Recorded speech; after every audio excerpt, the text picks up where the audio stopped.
If everyone could have a quick seat, we're going to get started right at 9 o'clock.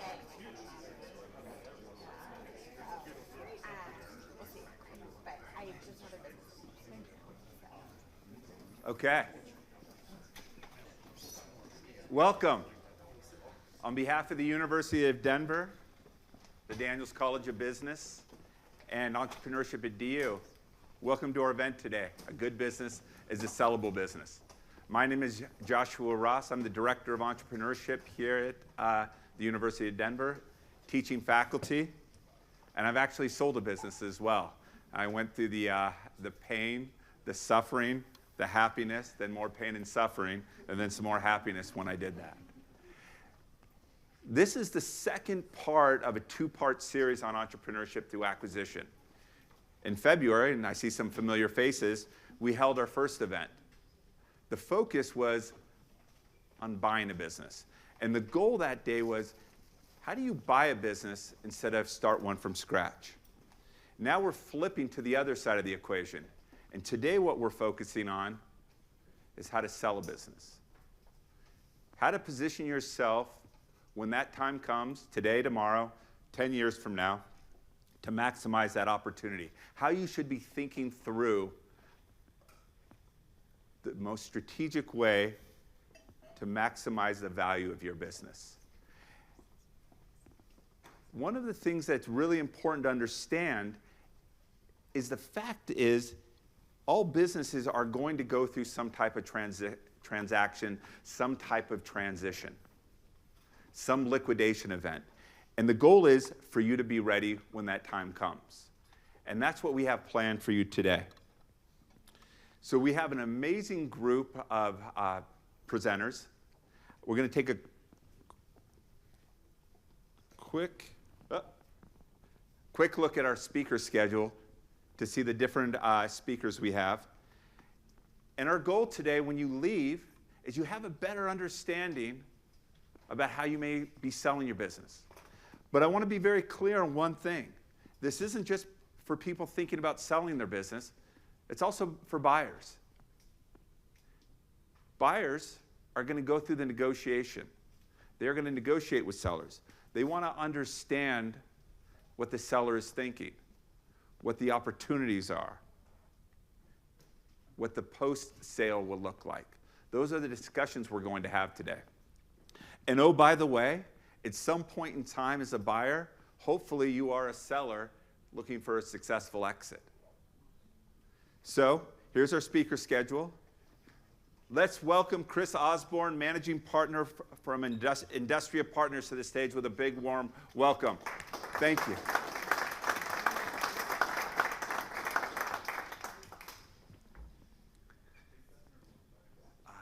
Give it a test. There you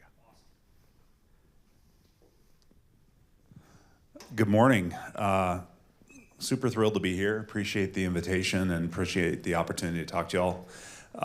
I'm Chris Osborne, and as was shared, I'm one of the founding partners of Industria Partners. We're a middle market investment bank advisory firm focused primarily on the industrial markets, specifically within the renewable and what we call the decarb market, which is the electrification of the economy and kind of the rebuild of traditional energy markets into new energy markets.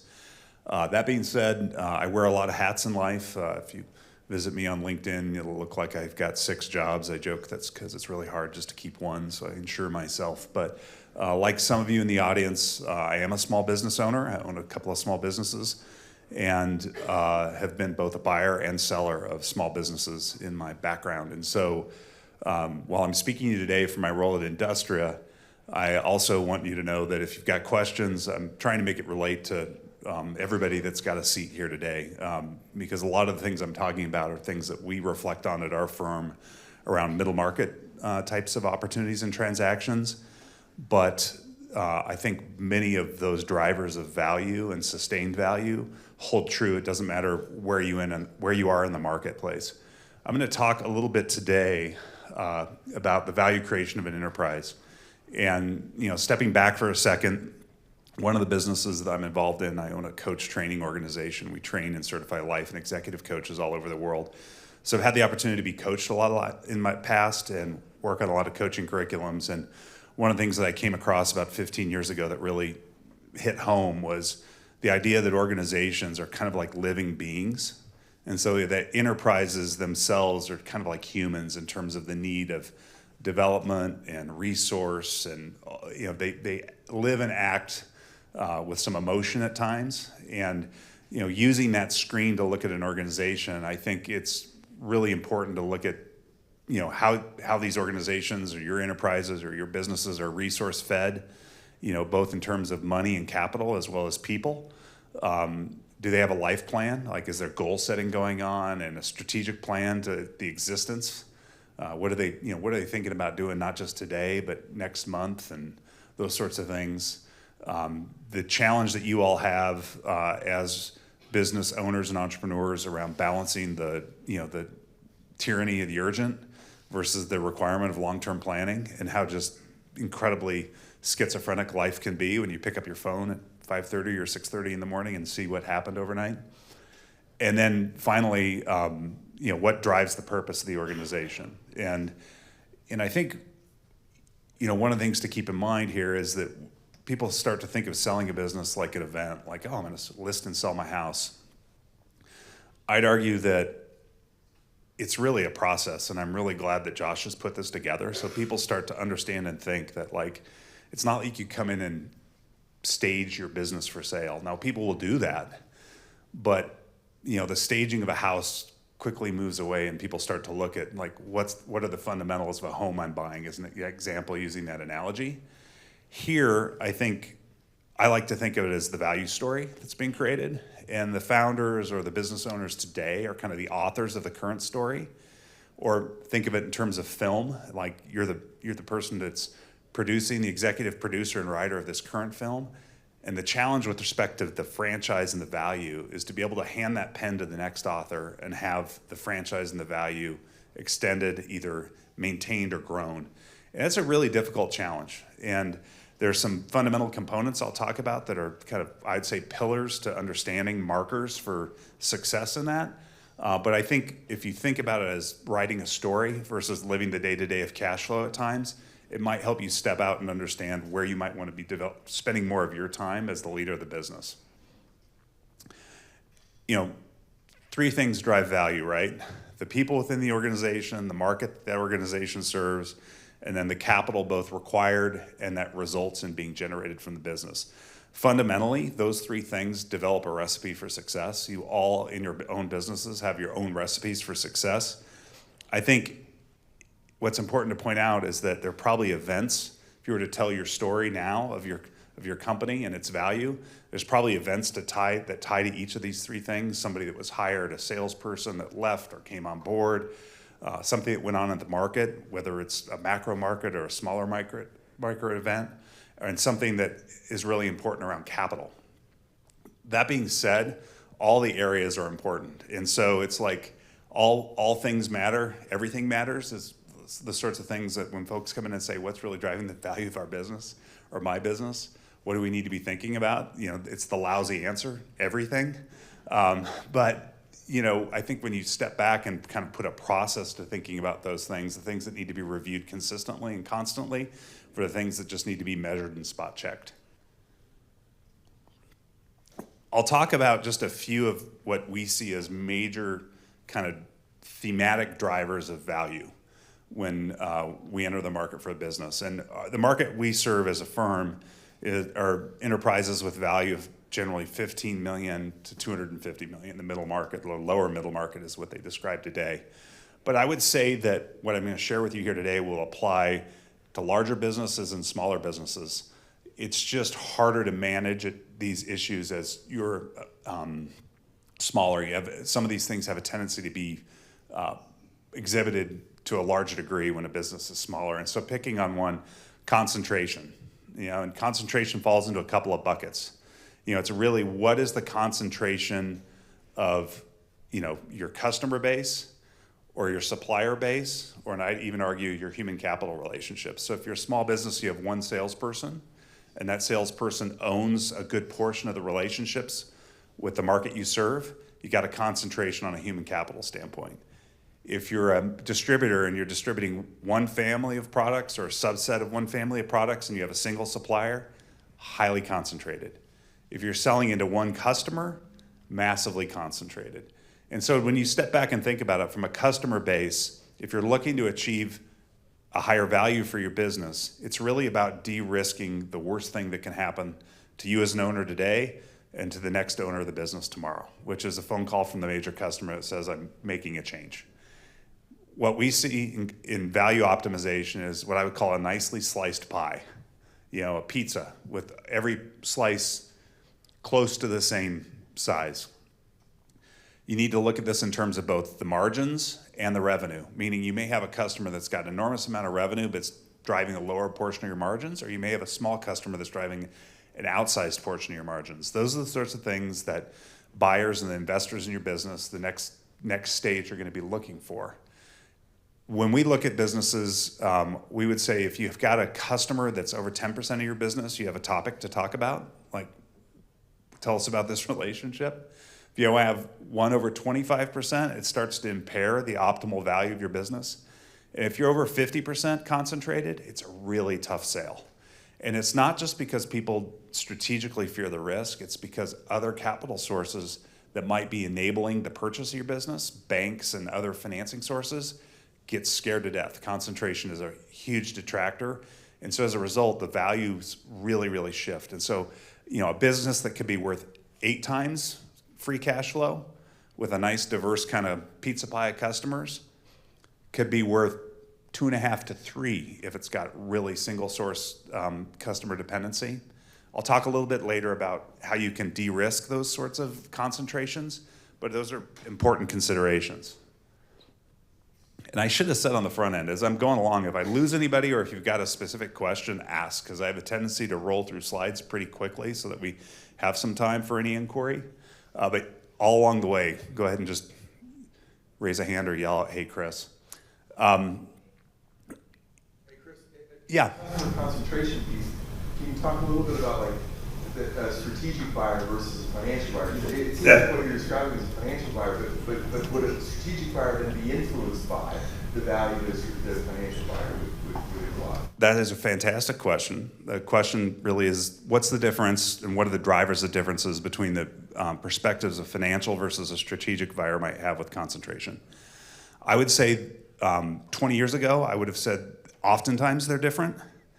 Today, I would say, generally speaking, they approach it the same way.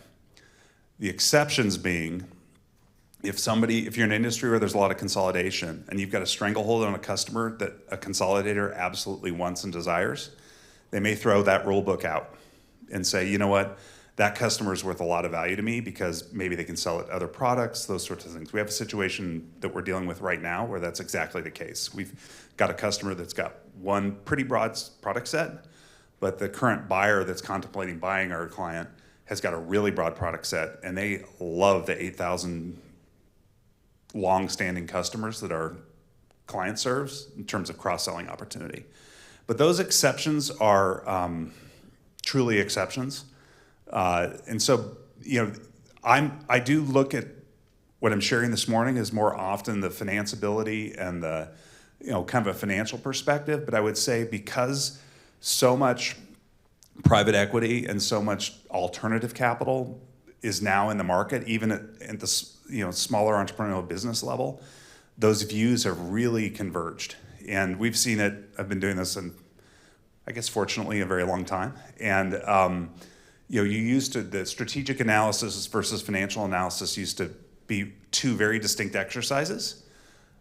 Now there's mixed, and actually most strategic buyers are financially backed at this point, especially in the middle market. And so at some point, somebody's going to pull out that rule book and ask the question. Does that answer your question? Yeah. One of the things that is probably the largest driver that folks don't think about, which is really a kind of a tough conversation with entrepreneurs and business owners, is to optimize the value of your business, you kind of have to make yourself irrelevant.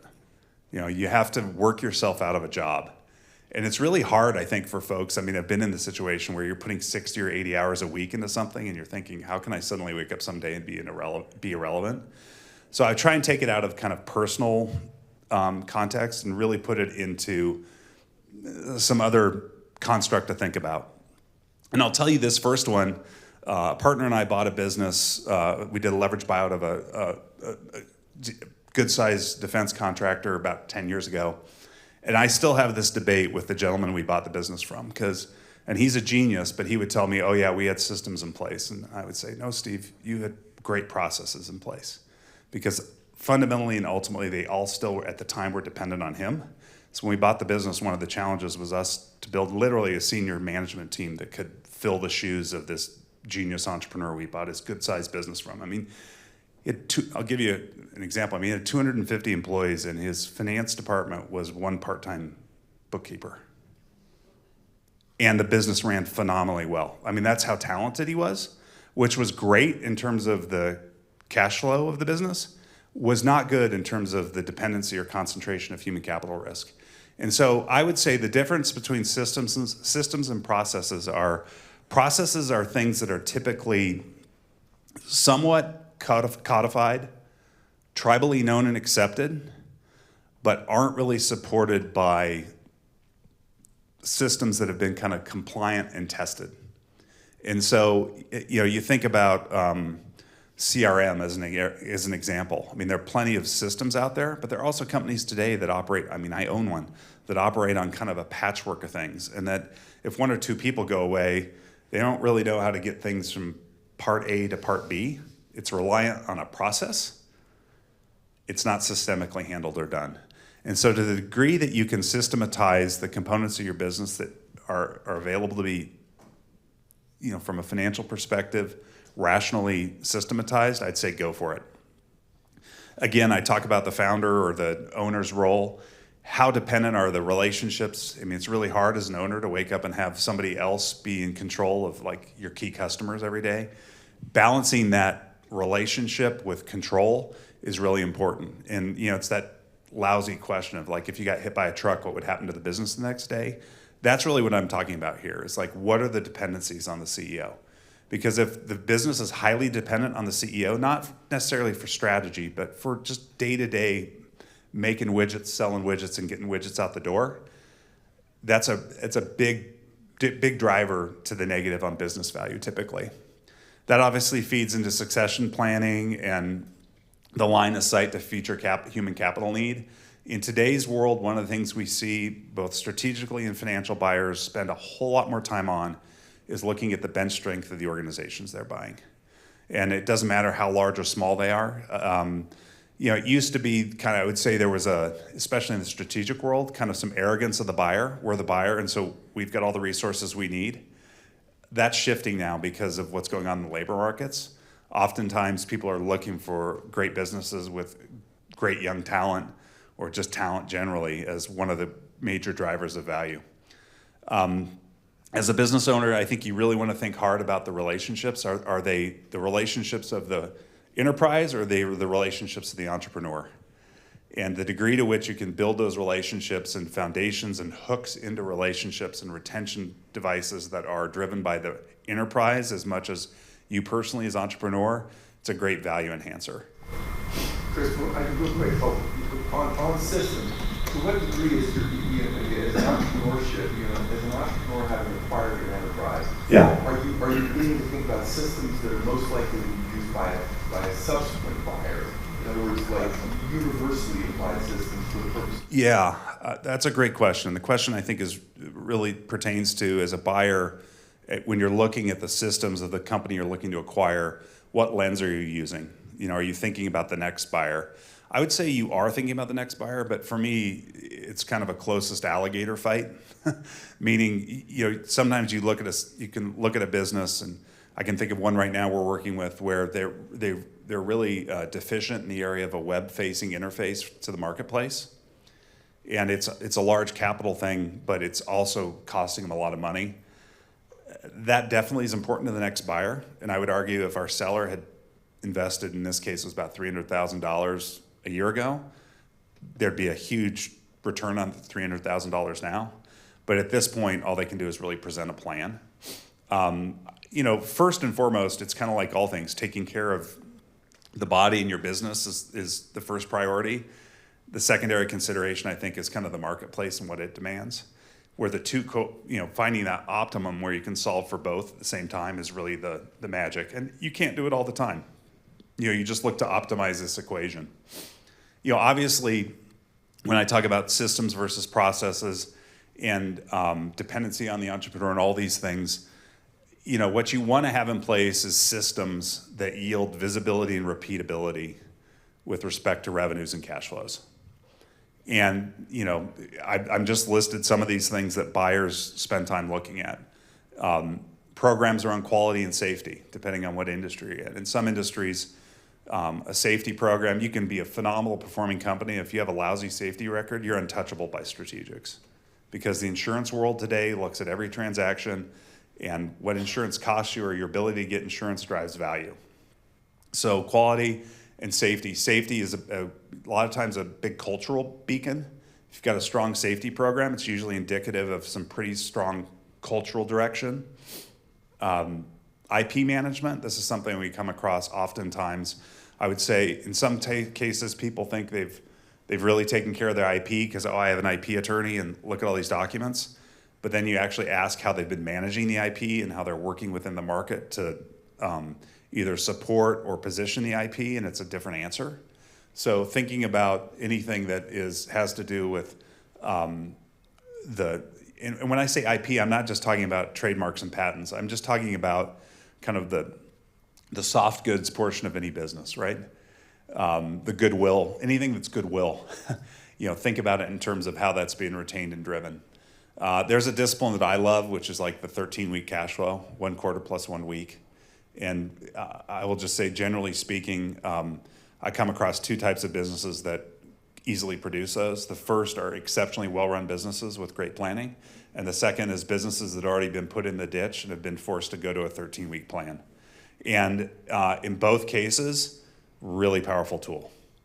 The 13-week cash flow, oddly, doesn't seem like a very long time frame, but when I talked about getting out of the day-to-day tyranny of the urgent, I think the 13-week cash flow is a great bridge to a 5-year strategic plan. Again, just a personal observation. Contractual tuning. When you look at businesses and you look at customer relationships, and this gets to your point on strategics a little bit, there are things that you can do in your contracts that may not matter that much to you as the entrepreneur because of your comfort with the customer, but can be huge value drivers. And I'll give you an example. We advised on a business last year, actually founded and run by a couple of DU alum, highly successful business. It's publicly now, I can talk about it. It's called Lynx. They do all the soft cabling for hyperscaling facilities and hospitals and buildings like this. Guys have built a phenomenal business, 9-digit revenue business from a startup 15 or so plus years ago. When we started doing some work that I'll talk about here a little bit later, we started talking about their customer relationships, and the market that they are in looked at repeatability, and they put things into recurring revenue, which is like you hear in software, gets a real high value, and then there's kind of project revenue, which gets a low multiple. And the differential there is like 5 to 6 times cash flow. And what was funny is we got all the reports back and we're like, oh, here's this contractual revenue, but you guys have had this customer for like 23 years. Yeah, we have.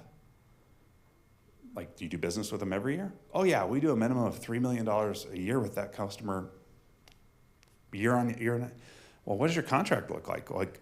And so they went back in and had the opportunity to do a really modest change, which is basically make their contract evergreen, which their customer didn't much care about because it still was cancelable with like a 30-day or 90-day notice. But from a buyer's perspective, suddenly it was no longer project work. It was reoccurring, longstanding contractual work. So thinking about how you develop your relationships contractually matter. Attorneys do a phenomenal job on contracts. So sometimes things like this they don't necessarily appreciate. Risk management, legal and insurance, and then outside valuation. I think getting somebody to give you an outside view of your business periodically is a great way to ensure some discipline.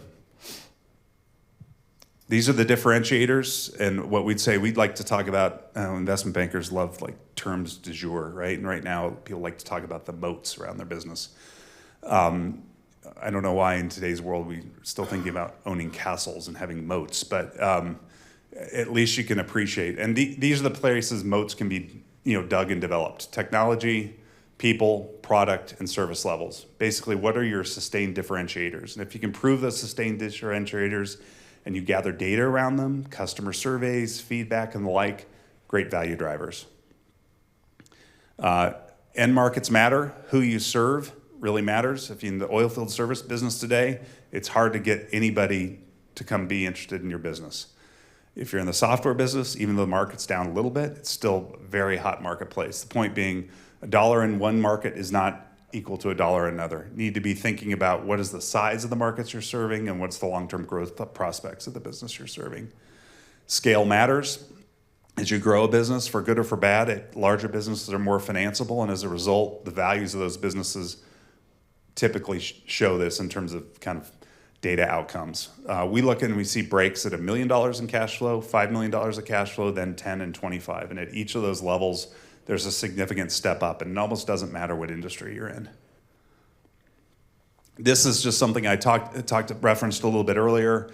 In our slides and in my slides, you'll see more about this in greater detail, but it's just basically an exercise that we put, I would say, more construct and data analysis what I've shared with you this morning. And we really look to put a business on kind of a strategic plan. We call it McKinsey, like 95% off. We come in and deep dive on your business and on your end markets, do some customer surveys, and really help folks come to understand if they're really interested in building value, what are the things they need to do in the next 12 to 18 months to initiate to show those results in the next 3 to 5 years.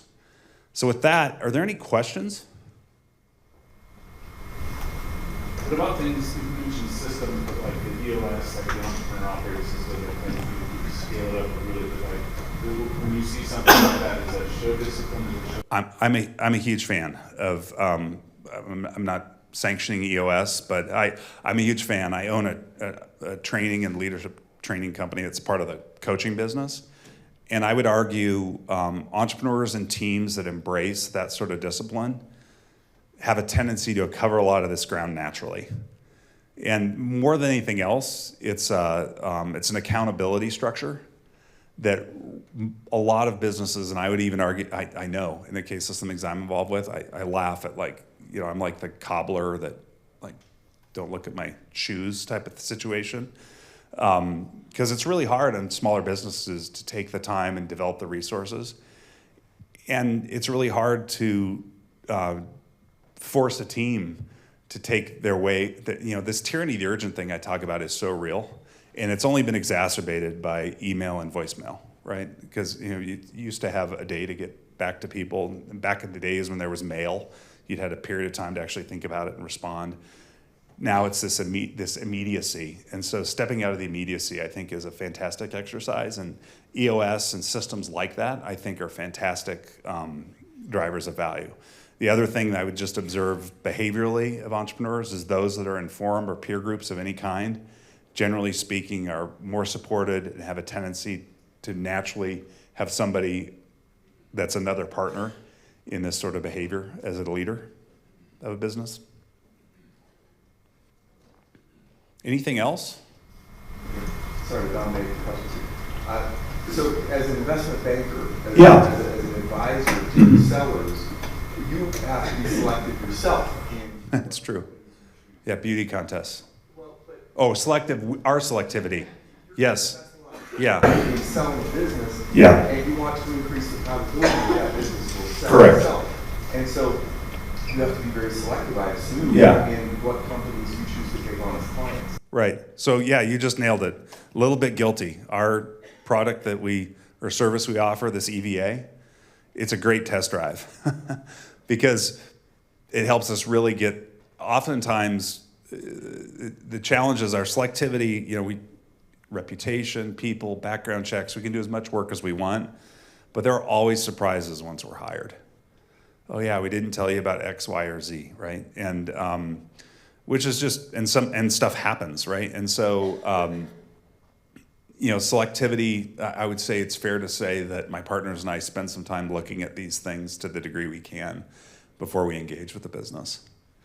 That's one of the things we love about our EVA process is we know our client cold when we start, and the client knows us. And so we've developed a great working relationship. And if our EVA process has started to generate the results that we've so far had a really high success rate generating, we no longer have to show up to the beauty contest most of the time. For those of us who are new to the space, are there other rookie mistakes that you would advise against? Yeah. Okay. As much as I said I love peer groups, the challenge with that is I wear another hat in my life. I'm real active with UC Health, the health system here and so I get calls all the time about finding physicians and people with medical conditions. And so I'll use that analogy as an example. The last thing you want to do is ask somebody on the fly who they think you ought to see about your orthopedic issue, right? Because they don't have the context of knowing much about you. And even though you respect their opinion, and they may be able to go to their grave honestly saying they had a phenomenal outcome, there's no context to the answer. And so I think the rookie mistake I see sometimes is trying to hang with the cool kids, right? And listening to opinions that are well-intentioned, partially informed, and highly educated. And so big decisions, I kind of have a couple things. Get more than one perspective. Talk to folks that have known the situation or know you in the situation for a long period of time. And then for me, because I'm an emotional being, I apply a 10-second rule. And with the emails that are emotional, I apply a 1-hour rule. So those are the rookie mistakes I see. The other rookie mistake I would see is, and it's not I'd call it the non-rookie mistake. I would say it's the early alum mistake. And Josh and I talked about this, is somebody that's been through one transaction now thinks they're a professional when it comes to mergers and acquisitions. And I mean, my partners and I, we were kidding about it yesterday. We've got a transaction. I mean, we've done $6 billion in transactions. The three partners, I don't know, we got 60 years of experience doing this. And I laughed because I've had this ongoing rule, and it got broken, and I was really upset about it about 6 weeks ago. I can't go into the details of it, but what's really funny is because it got broken, we're gonna have a successful transaction. And so I made an announcement during staff meeting. I'm like, okay, because I'm turning into the old cranky grumpy guy at the office periodically. And I said, okay, this whole rule about this sort of private equity behavior and how we're not gonna stand for it, I guess sometimes it yields. So I see that sort of thing, the presumption that one experience means you're a pro is probably more common than rookie mistakes. I saw one more. Oh, I got to wrap it up, but I'll do it real quick. I'm just curious on timing. So walk us through a little bit from the moment someone starts to think, oh, I might like to sell this business. Yeah. How much ramp-up time, preparation, implementing some of these things do you think they should make? Well, so my underlying message would be start thinking about it the day you first start thinking about it and start planning for it that first day. But I think expecting your business from kind of start of yeah, I think I really want to do this, to a successful outcome, markets aside, think about it for a year. And people say, oh, it's a 120-day process or a 90-day process or a 180-day process. Everyone will. And you can see calendars. We have a fancy one in the deck. But I think the reality is by the time you kind of get ready, get your team put together, no matter what that team is, whether it's a 1 or 10 type of team, and then start talking to the market and then get through your own process, you're running a business while you're doing this. And so, I think you should be thinking about it as a commitment of a year. So thank you. With that, look forward to any questions after, and thank you, Josh. That was awesome. That was awesome. Hand me that mic.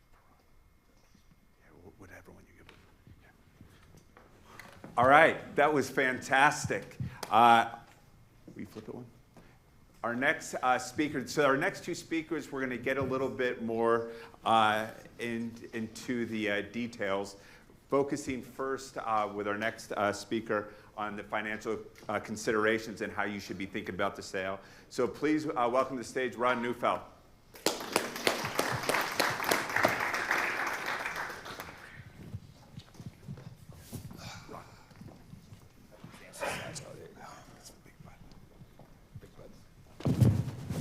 Yes, I'm Ron Neufeld, and whereas Chris was talking at a more strategic level, I'm going to get in the weeds, and you know you're in trouble because I'm a CPA and a former professor.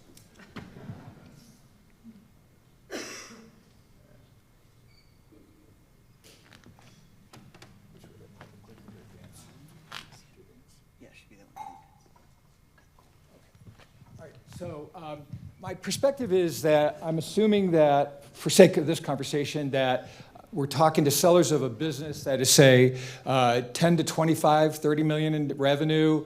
For ease of conversation, I'm assuming you make something and you sell it. That your company's never been audited. Maybe you've had a CPA review your financial statements, but not a full-on audit. That your accounting and finance personnel is pretty limited, which is typical in small businesses. And that you're probably going to sell your business, it's probably going to be structured as a sale of assets rather than your equity ownership, okay? So that's underlying my thinking as I'm putting my points together. I want to cover two topics. One is helping you understand what the buyer's financial due diligence looks like, overviewing that process so you can prepare for it. And second, I want to dig into and help you understand a little bit about what's called post-close purchase price adjustments. No questions from Josh on that. All right. There we go. All right, so your instincts are correct. If you've never been through this process before, preparing a business for sale, the selling process, the closing process are going to annoy you. They're time-consuming, they're exhausting, they're distracting from the operation of your business, and it's costly, okay? All of that entire process involves accounting and financial consideration. So, be prepared to deal with somebody like me throughout. Where do I point it toward? There we go. All right. So the buyer's financial diligence will focus typically on your most recent trailing 12-month TTM period and 1 or 2 prior fiscal years. So the point being, you should prepare at least a year in advance to get your business ready for sale from an accounting and finance perspective. In particular, you want your accounting personnel to go through, or somebody you hire to do this, to go through your accounting practices and make sure that you're bookkeeping revenue in accordance with generally accepted accounting principles, that you're doing likewise for things like inventory and accrued liabilities. Once your books are scrubbed and ready for analysis, you want to have your people work with your broker or investment banker to prepare the kinds of charts and tables that are needed for what's called an investment memorandum that's going to be used to market the business to potential buyers. And then once that's done, you need to scramble to get documented your processes. Because as Chris mentioned, a buyer wants a business that's well managed and in control. So you want to, if you don't have certain controls in place, basically you want to get them in place, document them, and make sure that you're ready to share that with potential buyers eventually. And then finally, you want to make sure that at a very high level, as Chris referred to, make sure you have a 5-year strategic plan, a current year operating budget, that you've done an analysis of the company's strengths and weaknesses, opportunities, threats, so-called SWOT analysis, those kind of big picture documents that you can show a buyer later on in the process to demonstrate that you're a highly marketable business and that you're well managed. Okay. So let me give you a sense for give you a couple illustrations to make the point here. One is, consider your accounting practices and how they might affect the deal, whether it gets done and at what valuation.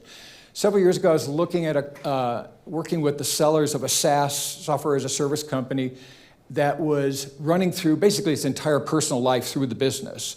It was about $75,000 a year of personal expenses that were very carefully documented in the accounting records as business expenses. So they were basically stiffing Uncle Sam for about $100,000 in taxes over the course of about 5 years. The problem was that because they had so carefully documented these as business expenses, we couldn't justify adding them back to their reported earnings as a basis for valuing the business. And we think that on an after-tax basis, they cheated themselves out of about $300,000 in valuation. Okay, so think ahead. All right. Another example is some years ago we were looking at a commercial materials recycling business on behalf of a buyer, and they had dutifully counted for everything in the business, except they had this one so-called cash door operation where people who lived in the area could bring recyclable metals and corrugated cardboard and the like and receive cash immediately for it. What we discovered ultimately was because there was very poor accounting around this cash basis activity, they were actually paying much of the money that was used for this cash door operation was actually going to pay bribes to a broker who had a relationship with a customs official working for a foreign country where they were exporting materials. And once it was understood that without those bribes, they weren't going to have access to that market, the valuation plummeted and our client walked away from the deal. Okay, so consider your business and accounting practices as you're preparing for sale. Point that way. All right. So when I was starting a transaction advisory practice with Josh some years ago, I discovered that when in the process of building the practice and hiring people, that it was a useful framework to look at the purchase price, the closing statement as a way of helping my new staff think about the M&A diligence process. And where you would start with, in this example, is determining what is the enterprise value. And it's typically going to be some agreed upon multiple of normalized EBITDA, right? Everybody familiar with EBITDA, earnings before interest, taxes, depreciation, amortization, as a proxy for operating cash flow. And that normalized EBITDA number is a major focus of financial diligence. Then you're going to, as part of the settling of the transaction, you're going to pay off any funded debt to banks and other lenders, and you're going to set aside cash for any debt-like liabilities that the buyer is going to assume, like customer deposit liabilities. And then finally, and that's an area of major due diligence, identifying and quantifying those. And then the other area, and I'm going to dig into this more in the second half of my conversation with you, is that you're going to negotiate a mechanism for adjusting the purchase price after the close, and that's typically based on working capital. And what you'll find is that it's usually based on a negotiated amount, and the difference between the actual net working capital delivered at the close and the negotiated number will form the basis for a purchase price adjustment. And that's doing the diligence around determining that what that target or peg working capital number should be is a major focus of due diligence. Okay. All right.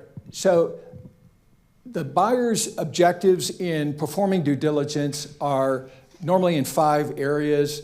They are, to a significant extent, about trying to establish, at the end of the day, what is this company's sustainable, recurring operating cash flow, and what, if any, are going to be the near-term demands on cash immediately following the close, say for capital improvements.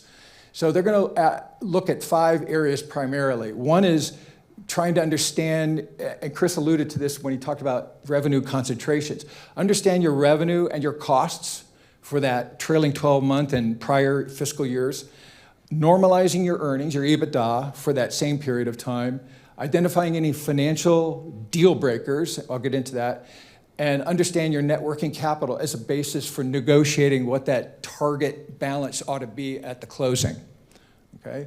And then finally, identifying debt-like items that might need to be funded as part of the closing in anticipation of outgoing cash requirements. All right, so the the buyer will request or prepare something that looks like this, not just on an annual basis, but on a month-by-month basis, looking at the composition, the structure of your P&L. Where is your revenue coming from? Products versus services, this product versus that product, your cost structure, fixed versus variable costs, overhead versus production costs, and so on.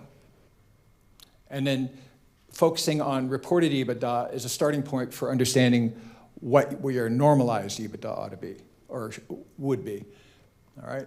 The second area I mentioned before is normalizing that earnings number, EBITDA. And the reasons for doing this, of course, are so that a buyer can understand your year-over-year trends to determine whether there is a conspicuous trend upward or deteriorating, the level of that normalized EBITDA and whether it's adequate for financing purposes. All of that so that they can build a forecast of where you're headed over the next several years, 5 years typically, and thereafter. And then use that to negotiate a purchase price multiple, negotiate debt financing, and determine the ability of the business to service that debt and still generate an acceptable return afterward. Okay? So the normalization process looks something like this. The buyer is looking at primarily 4 kinds of adjustments. The first category is just pure accounting matters. Are there mistakes in the way you've recorded transactions? Were you misapplying accounting methodologies such that they're not complying with generally accepted principles, and so on? The second area is looking for non-cash kinds of items recorded in the P&L. Things that have to be recognized according to the rules but don't have cash flow implications. The third area is looking for non-operating items, say, the sale, the owner's personal expenses that were paid for by the business, or non-recurring operating items like the gross profit on a discontinued product that has no future relevance.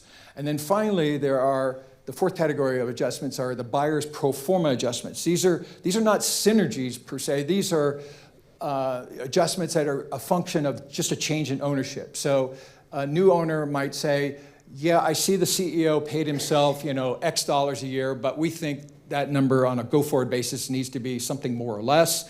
And so there's going to be an adjustment for that differential. And at the end of the day, you come to what's called an adjusted or pro forma or normalized EBITDA. All right. That third area I mentioned before is identifying certain deal breakers. For example, as I mentioned, this is a company I'm visualizing. It's never been audited.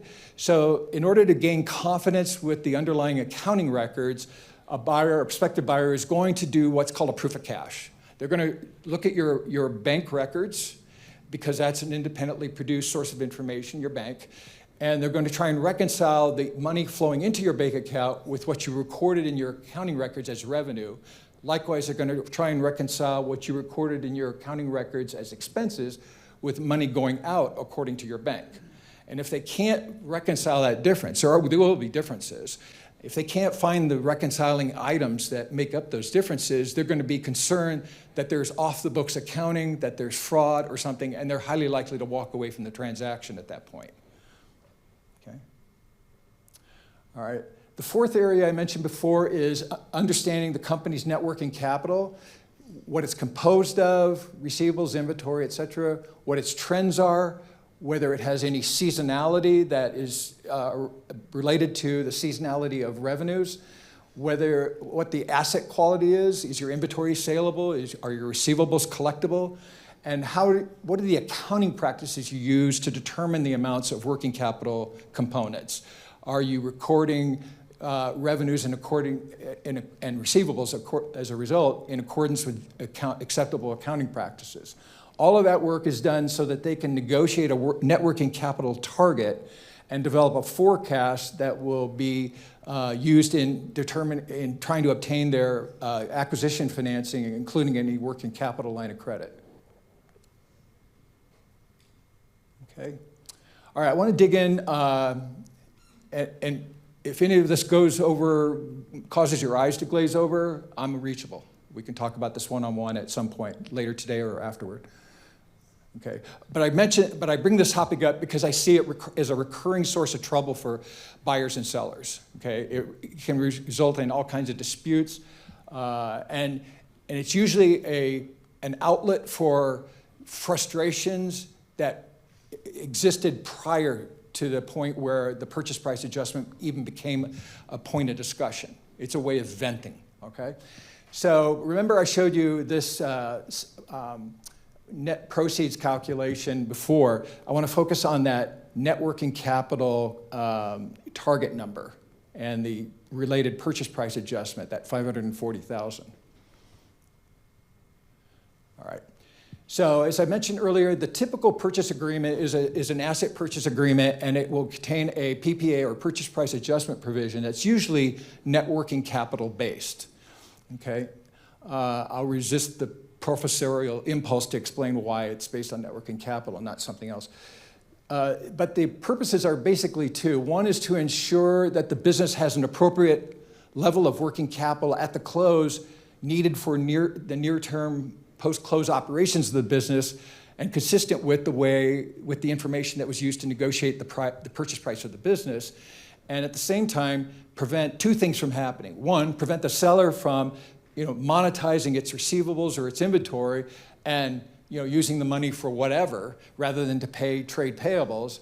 And second, to prevent the buyer from obtaining an inappropriate windfall by receiving working capital that is in excess of what the business actually needs. Okay. The working capital target that will be in the agreement is sometimes a formula, but it's usually a fixed dollar number because we're negotiating that number close to the time that we're looking to close, within a few months. The amount of the purchase price adjustment due to or from the seller is going to be equal to the excess or deficiency as shown in that illustrative calculation before. So the purchase agreement will define what is net working capital, what's it composed of, what's its components. It will prescribe the methods for how each of those components is going to be measured in the closing balance sheet and PPA calculation. The agreement will coordinate the language of the purchase price adjustment with other provisions in the agreement, like the definitions of assets that are included or excluded from the deal, indemnifications, reps and warranties, and all of that. And it will prescribe a process by which the PPA will be calculated and settled up, and a process by which any disputes over that purchase price adjustment will be resolved, say arbitration or what have you. Okay.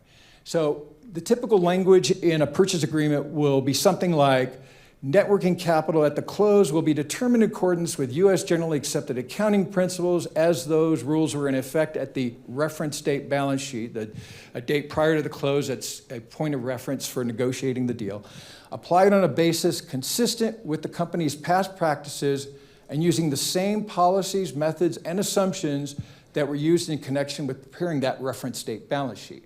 In other words, we're going to hold the rules the same. We're not going to recut the deal simply because we're now 2 months out and we're looking to close.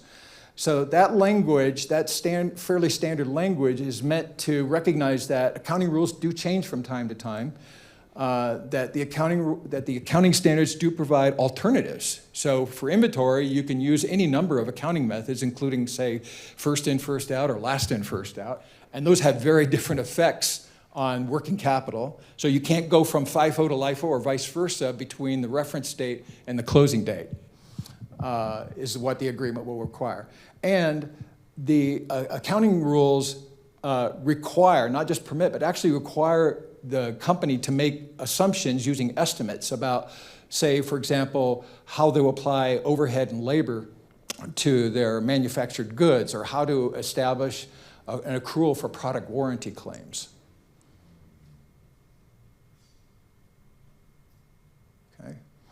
So in everyday parlance, working capital is just current assets less current liabilities, and generally accepted accounting principles, precisely define what current assets and current liabilities are.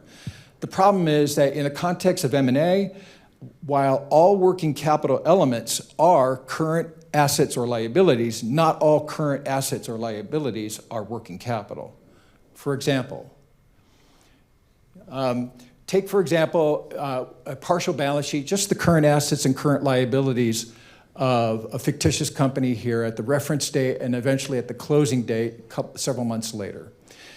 Notice that cash at the top and funded debt, bank line of credit and accrued interest thereon, and certain liabilities like customer deposits are not considered working capital. Okay, they will be settled at the end of at the close, or they will be subject to rigorous definition in the purchase agreement.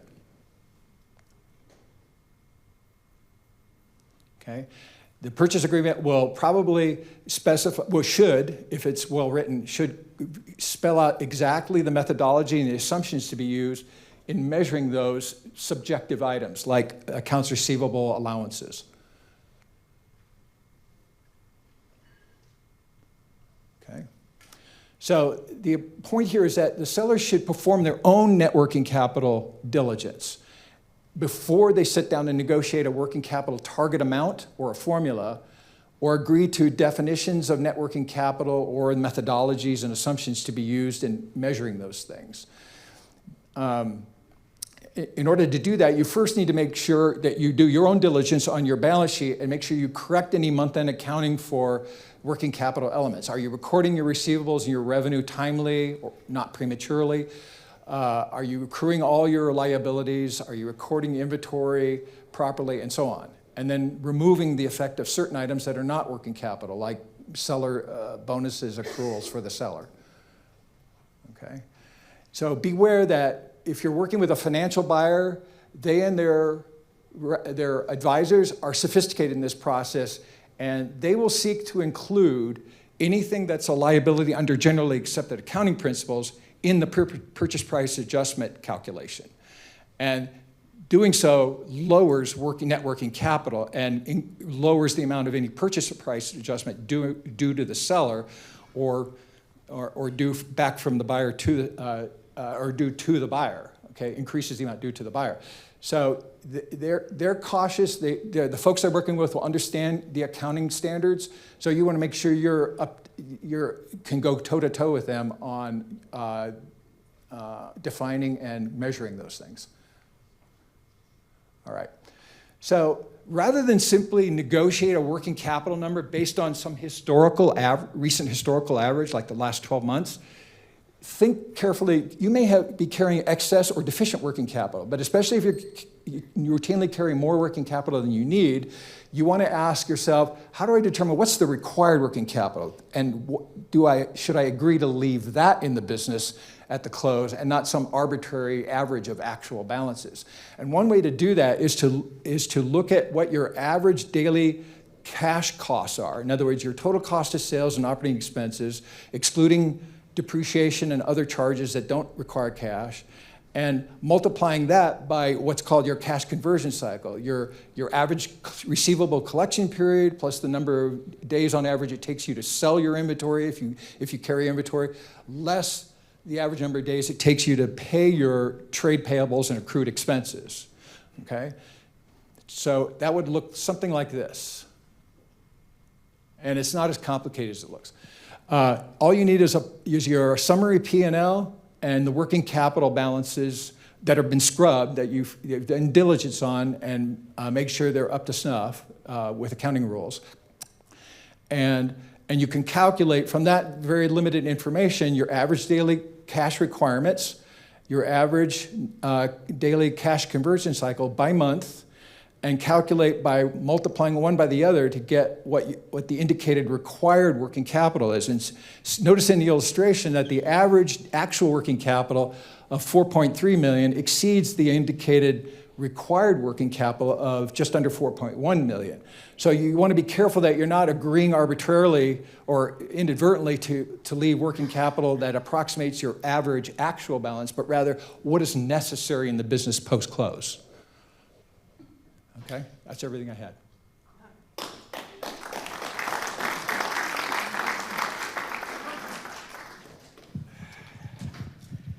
think that was excellent. Thank you. All right, we're going to take a short break. It's 10 o'clock. We are going to start back here right at 10:15. There's coffee, there's food, there's snacks, so we'll see you at 10:15.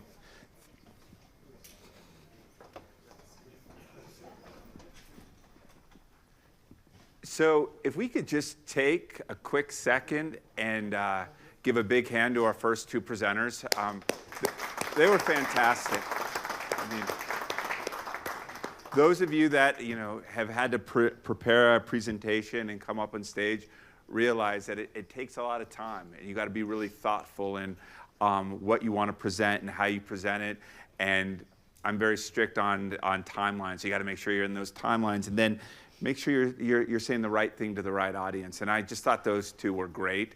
And so our next presenter, the bar's been raised really high, but every person, this was really kind of interesting, so I'm just going to take a second here. When I was looking for somebody that could talk about selling a business from the legal aspect, I had one person say, this gentleman, you got to meet with him. His name's Trevor Crow, and I was like, cool. And then I had 3 other people that knew that I was creating this thing say, I've got someone. And the next person said, it's this guy, Trevor Crow. And then this other person's like, I'm like, it's Trevor Crow, right? And they're like, yeah, it's Trevor Crow. And I was like, what's the deal with Trevor Crow? And then I was having lunch a couple days ago with a grad school buddy of mine, and he was talking about selling his business. And he's like, I had the best attorney. And I'm like, yeah. His name was Trevor Crow. So our next presenter is Trevor Crow. Please welcome Trevor Crow to the stage, attorney for Doda Crow Legal. Thank you. Appreciate it. As I was pulling up, I noticed in the back of my car I had some swag. Okay, so these are new, unworn socks that anybody who asks a good question is going to get a pair. So I'm going to put those here. All right. So we're talking about legal considerations when selling your business, and we have 30 minutes. This could obviously be a day-long presentation, but we'll get into the high-level issues and ask questions along the way as they come up, please.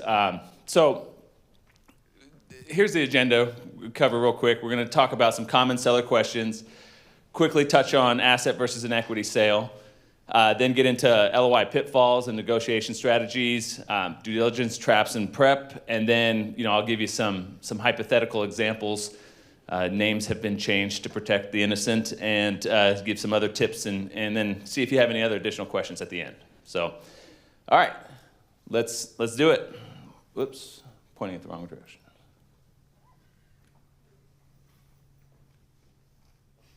Did it go? Okay, yeah. All right, so common seller questions. Get this all the time. How long will it take? How long does it take to sell my business?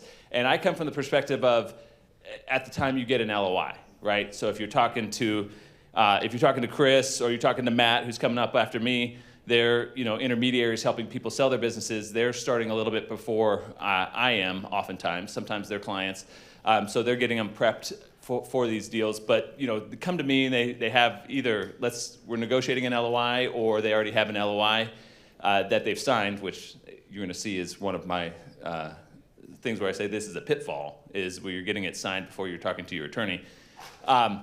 And so typically what I tell people is it takes 60 to 90 days to close after you have a signed LOI. And it depends on the complexity of the business and a lot of other things, but in general, 60 to 90 days is what it takes to get a buyer comfortable with their due diligence, to get a bank on board, and there's always things that can delay that. And I always say, as when I bring on a new client, I say, we won't be that person that delays this deal. We're going to make sure that we're preparing the documents quick enough, turning things around quick enough that we're not a delay. But what can delay are banks, so lenders and landlords, and then other third parties that you have material contracts with that you may need to get consents for. So those are really the 3 kind of third parties that may cause a deal to delay, and usually the lenders on the buyer side, obviously, that could cause a delay. Landlord is on the sell side, and which can cause issues, and then obviously your customers on the sell side, you getting certain contracts assigned and things like that can also delay things. What documents are needed? So this is a big question that comes up, and it depends on how the deal is structured. Is it an asset deal? Is it an equity deal? You're going to have some sort of definitive purchase agreement. That's part of it. Again, whether that's an asset purchase agreement or it's a stock purchase agreement, that's going to be a big piece of it. And then there's going to be a lot of ancillary documents that go along with it. Transition services agreement, potentially a consulting agreement, seller note. So you might have a promissory note, a non-compete agreement. There's a lot of other agreements that we're going to go along that get signed actually at the closing of the deal. All right, asset sale versus stock sale. We're going to get into that. We have a slide there that we'll talk about. What are the tax and liability issues? We'll also talk about that in another slide as we go through the presentation. And then, how can I avoid costly mistakes? And that's sometimes not a question that's asked, but that's a question that should be asked. and I always say that that's having the right team with you to help get the deal done is how you avoid those costly mistakes. You want to have a good CPA like Ron was talking about. You want to have a good M&A attorney, somebody that's what they do. It's not the attorney that also does your estate planning or handled your divorce, and now you want them to also help with your M&A deal. It's somebody who actually does this day in and day out. And then, on the sell side, you're looking for oftentimes you need a good intermediary. Somebody like Matt or Chris, like I said, to help market the deal, to help quarterback the process of getting a data room set up and your due diligence ready and all that. So really it's the team that helps you avoid costly mistakes and preparation. But the team is kind of what helps you prepare. All right. Oops. All right. So pre-sale preparation. These are some of the things that you're gonna need to do. So you're gonna organize all your financials and tax returns. This is certainly gonna be something that the buyer's gonna want to know. We're gonna have to see your financials. We're gonna have to see your tax returns. That's something that you're gonna have to disclose to them. Any buyer's gonna ask for that. And so you want to be prepared for it. Make sure you have those in order. You've had somebody, prepared those professionally. Chris mentioned a part-time bookkeeper for a large business. Probably may not work very well, right? To have prepared financials, especially if you want to have the type of financials that the buyer may ask for. They may ask for different segmentations of revenue by customer, revenue, different sort of reports that you probably need somebody who's very savvy at those things to put it together. Tax returns, sometimes you have people who file extensions for tax returns and you want to sell your business in July, but they haven't filed their taxes for the last year yet because they did the extension to October. Well, you kind of got to get those done now because the buyer and the lender is going to ask for those. The next one, update corporate records and IP. So this is just making sure that you have everything in order, right? So corporate records, making sure you have entity documents in order. Everybody who actually owns interest in the company has been documented. You know what vote is needed to approve the transaction. Sometimes this isn't an issue with a smaller businesses where it's just a single owner or husband and wife team that owns a business and started a business. But larger businesses, especially if you have taken on investment, you got to make sure you have all these records in order, and so again, who needs to approve the deal, and that there doesn't cause any issues, especially if there's if the structure of the deal is set up as a stock sale, for example, and you have potential equity that's been outstanding for options or whatever, but the board hasn't approved it. There's a lot of different issues that can come up. But so having a review of your corporate records is important. Intellectual property is another big issue, right? So especially for tech companies, when you bring on, this is a real example. A company that we were looking to sell, it's a tech company.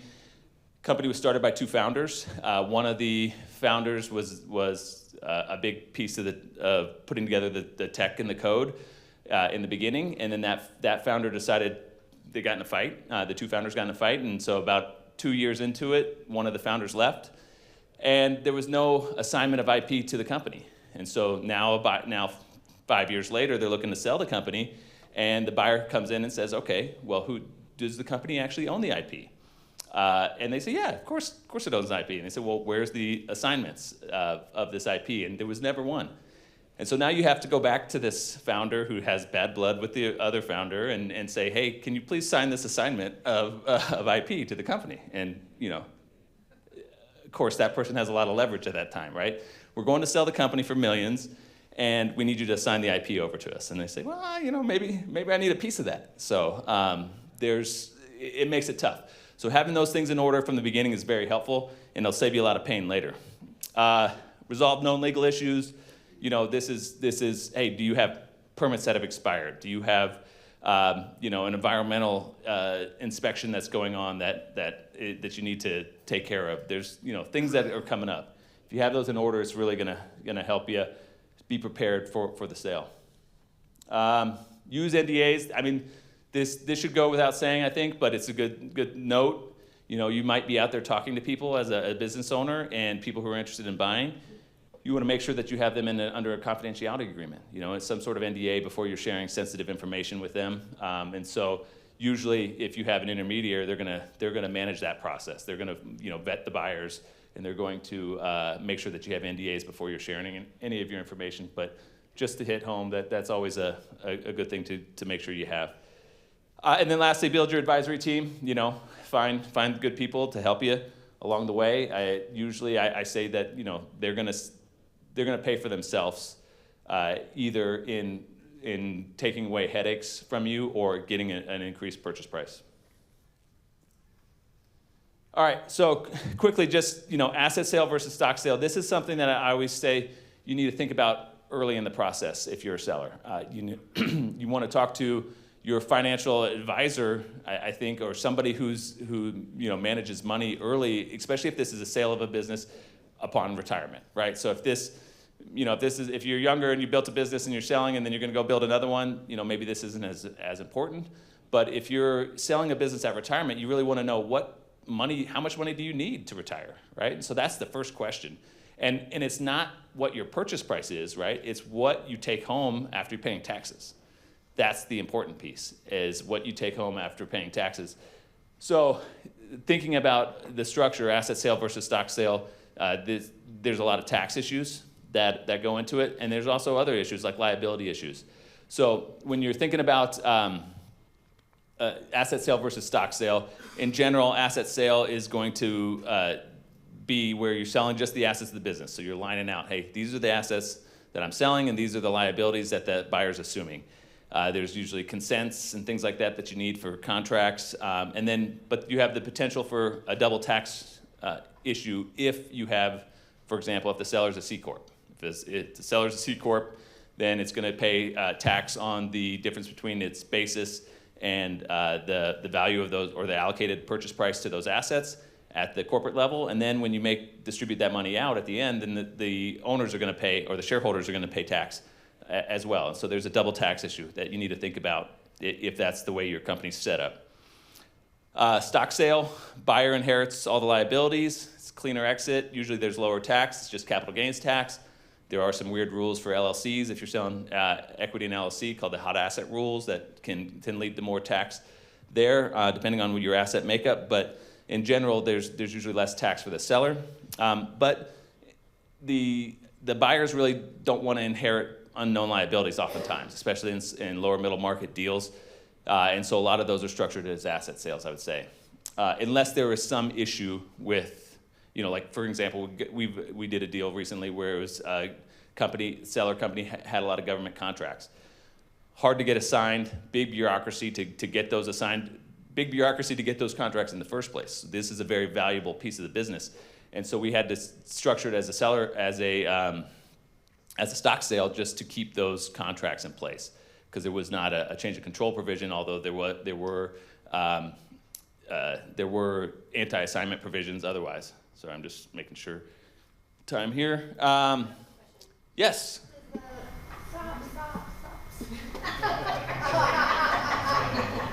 Does the propensity toward asset versus equity sale change depending on the type of business? Like if you're a tech business versus a hard goods business? Yes. Here we go. See if I can make it. Oh, there we go. So yeah, it depends. I think it depends on the size of the business. It depends on, sometimes it depends on the industry of the business, and sometimes it depends on the entity structure of the business.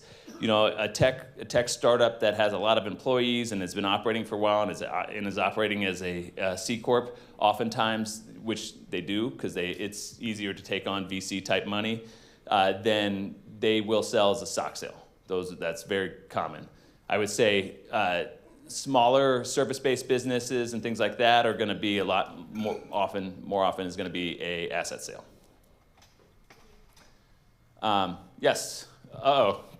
Here we go. See if I can make it that far. How often in your work do you come across surprises? You articulated the one on IP, but how often is there a surprise that threatens the transaction? Every time. Every time. I mean, I always, because... It was a softball. But... Yes. Here we go. Oh, made it. All right. So, yes, every time. There's always something. And I always tell, and probably more in Chris and Matt's role than even mine, is you're part psychologist or therapist for the seller when you represent a seller in a deal to say, all right, hey, listen, it's not a real M&A transaction unless this deal seems like it's in the ditch at least once. I mean, it's just now we're really playing ball here. This might get closed. And so oftentimes I get calls from people and they say either buyers or sellers in businesses that say, hey, yeah, here's the deal. I've signed an LOI. It's a real clean business. It's going to be easy. What are your fees for just a real simple deal? And I always say, it's going to be a simple deal? Okay, it's going to be my first one. I've done a lot of deals. This is going to be my first simple one. There's always something that comes up. There's always something hidden that you don't think of. There's always issues that either a bank or a landlord or something else can come up with too. There's just too many variables in any business to have a totally clean business. Something always comes up. But that's also something to disclose from the very beginning. I say, you're selling this business as a going concern with working capital and things like that. This buyer needs to understand that you're buying this business with warts and all. Like, that's how a business is run. There's no business is going to be 100% clean, and so we don't want retrades just because you found a little small thing here or there. So, and the way I'm talking now is very seller-sided. When I'm on the buy side, I'm saying the opposite thing. How can we buy this business with this wart here? And so it depends what side you're on, obviously, and what kind of tone you have. But from my standpoint, if I'm representing a seller, that's where I'm going with it. Okay, so consult lawyer, CPA early on this, just because these are the issues. Yes, question in the back. As you're representing sellers or buyers, how do you think about the 338 election that you can do? Yeah, so yes, good point. And this is probably too deep in the weeds for a 30-minute presentation, but you can have a stock. So if the reason for a stock deal over an asset deal is a non-tax reason, right? So it's because of the assignability of contracts, for example, or licenses that the company holds that that take a 6 month. I mean, a lot of times in healthcare deals, this is an issue. Getting Medicaid numbers, Medicare numbers. We don't do a lot of healthcare stuff. I say soft things, like we've done some therapy clinics and things like that, so I'm not an expert on it. But I know a lot of those deals are equity deals because of licensing and things like that. And so if it's a non-tax reason to have an equity sale, then a lot of times there's elections you can do, like 338H10 is election where it says we document it just like a stock deal, but we treat it for tax purposes as an asset deal. We'll have a purchase price allocation and all that. And so yeah, there are things like that. There's a big thing now, we're working on 2 deals that we're doing an F reorg. A lot of times if the seller's an S Corp, you have to do an F reorg to make it work. And so that comes up too. So there's a lot of different ways that this might be to change the tax piece. And I don't think I can get it back there, but I'm gonna make a shot here. You might guys help me. Oh, I'm so sorry. All right. Did you have a question over here? How do you handle cross-border transactions in regards to jurisdictional and tax? That's a good question, and I don't have a good answer for you. We focus on businesses that don't have if they have a cross-border issue, we likely would have to refer it out to somebody else. So I don't have a good answer for you. I'm sorry. But hey, you still get some socks. I am so sorry. Thank you. Yes, another question. Yeah, how many, all these hurdles you're talking about, how much of that could be fixed if you set it up properly from the beginning? Or do you work with companies, when they're forming the entities, thinking down the road, it'll be easier if we do set it up this way or that way?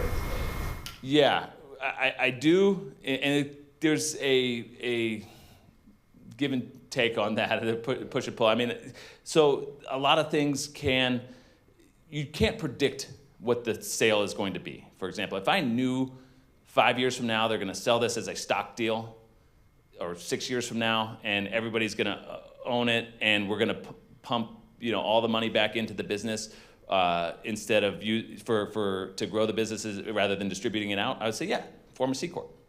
Easy. We'll get 1202 stock treatment. You get a great, you'll get exclusions from capital gain. It'll be great.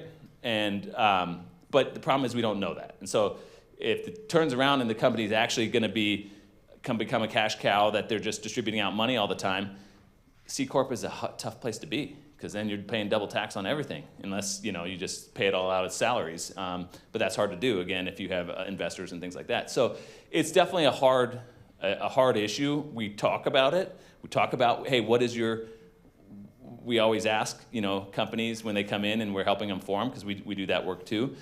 What is your exit plan? Like, what do you see happening with this company? But, if I had a dollar for every time I got a new company that came in and said, hey, well, yeah, we're going to start this company and then we're going to raise VC capital in 6 months, and we're going to grow a bunch, then we're going to sell in 7 years. Man, I'd be wealthy if I had that, because 1% of companies get VC capital. It just doesn't happen. So they're like, all right, we got to be a C corp because we're going to do this. And I'm like, maybe we start as an LLC for just you and your partner in this business, and we can always convert. It's kind of a one-way street. You can go from some ways up, but you can't go backwards, right, without triggering a bunch of tax. All right, here we go. Gosh, these just aren't flying like they used to. Go ahead.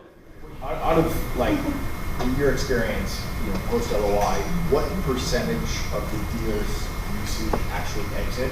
And the percentage what percentage of those are because of the buyer, and then the opposite for the seller? Okay, so after you have a signed LOI, how many actually close?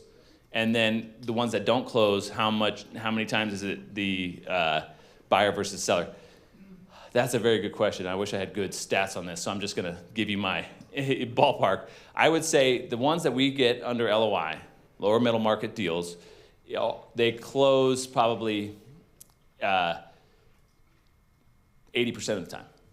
It's pretty good once we have an LOI.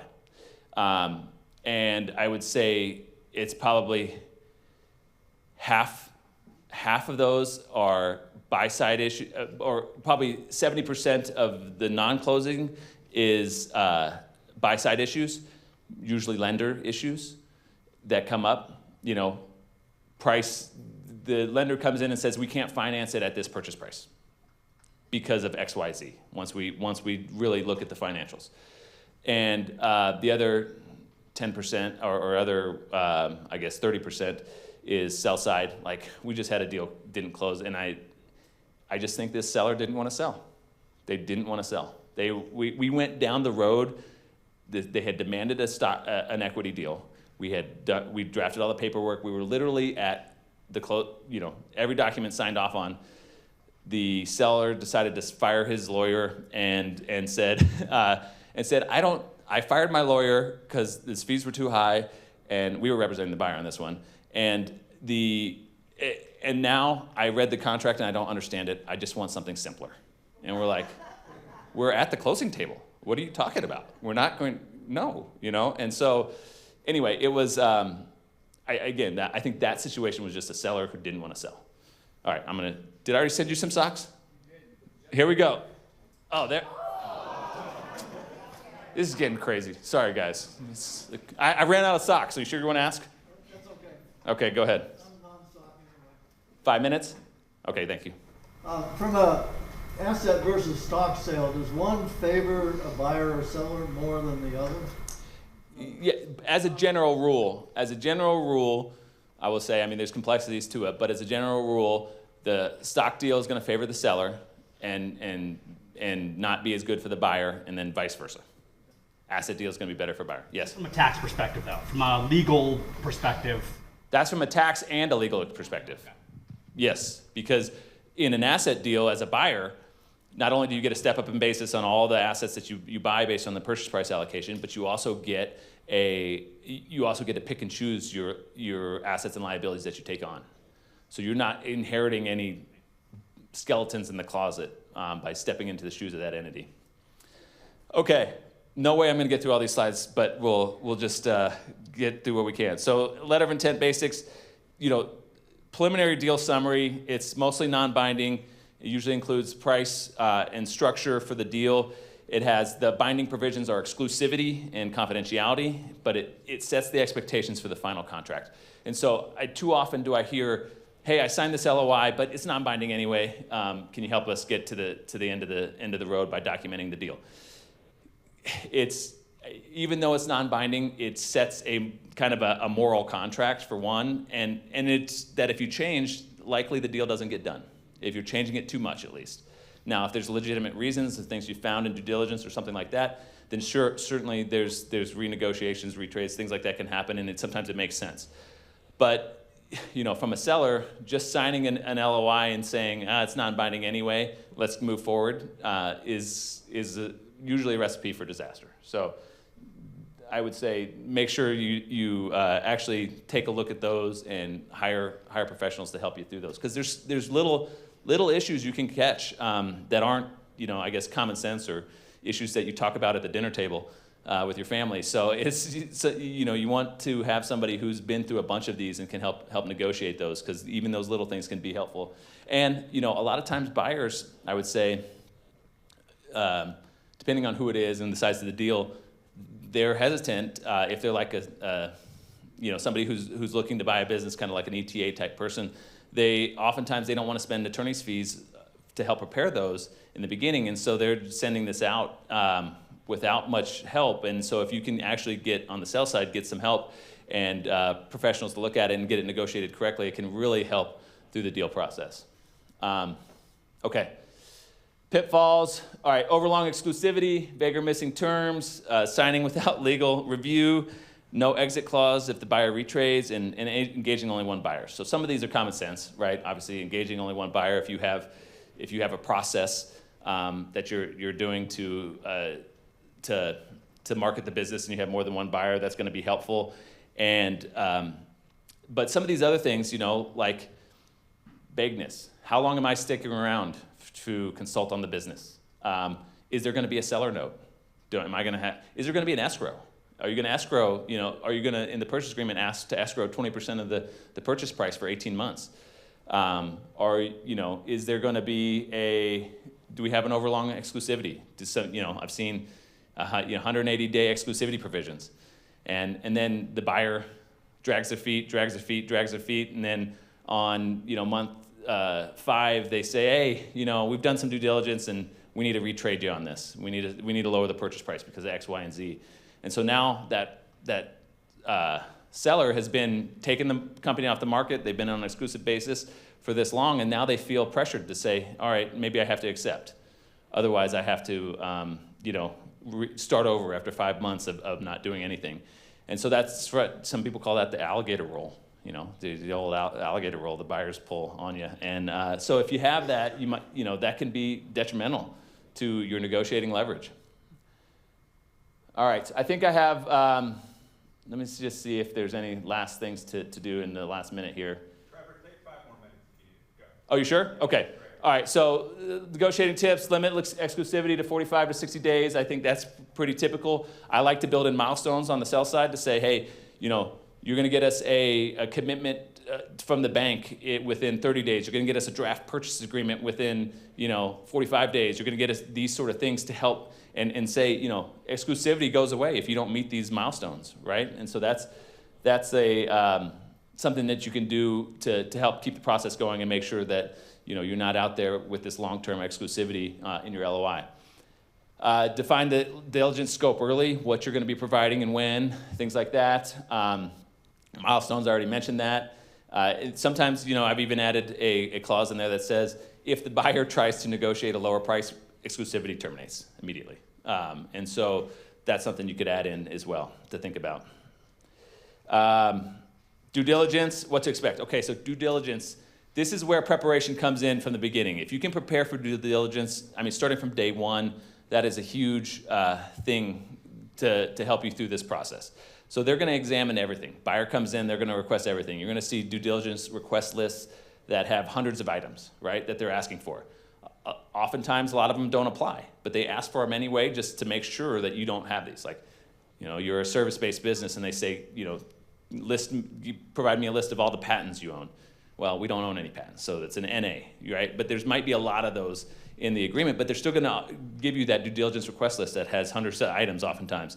And so you got to be ready with your finances, your legal, your HR, your intellectual property, all that comes through. So, expect a long list, I would say, coming into it. Delays and disorganization are red flags. So, I've seen this kill deals where a seller comes in, again, it was like they were unprepared. They didn't have their financials ready. They had the part-time bookkeeper. They didn't file their taxes for the last year because they did an extension, and now they're trying to sell their business and operate the business at the same time. It's just hard, and time can kill deals. The longer it lasts, there's something called deal fatigue, and buyers come in and they're like, "Hey, we've been asking for this forever, and it's not coming in." And so it kind of goes hand in hand with that LOI negotiation. You can't really say, "Hey, we want exclusivity at 45 to 60 days." But it takes me 35 days to get you the due diligence documents, right? That's not fair. That doesn't make any sense. From a buy side, a lot of times I'm revising that LOI to say, that 35. If you give me only 45 days or 60 days, then I'm going to start that clock when I receive all of my due diligence materials, right? And sometimes that's a valid request. But if you're unprepared, that's going to be an issue. Surprises kill deals. Disclose early. It's so much better. God, this happens so many times where they're like, "Oh, well, yeah, this is kind of how it actually works," or this is, "I didn't tell you about this in the beginning." I'm like, well, that's what you got to tell me in the beginning so we can tell them early. Because if they find it at the 11th hour, they just think, what else have they disclosed?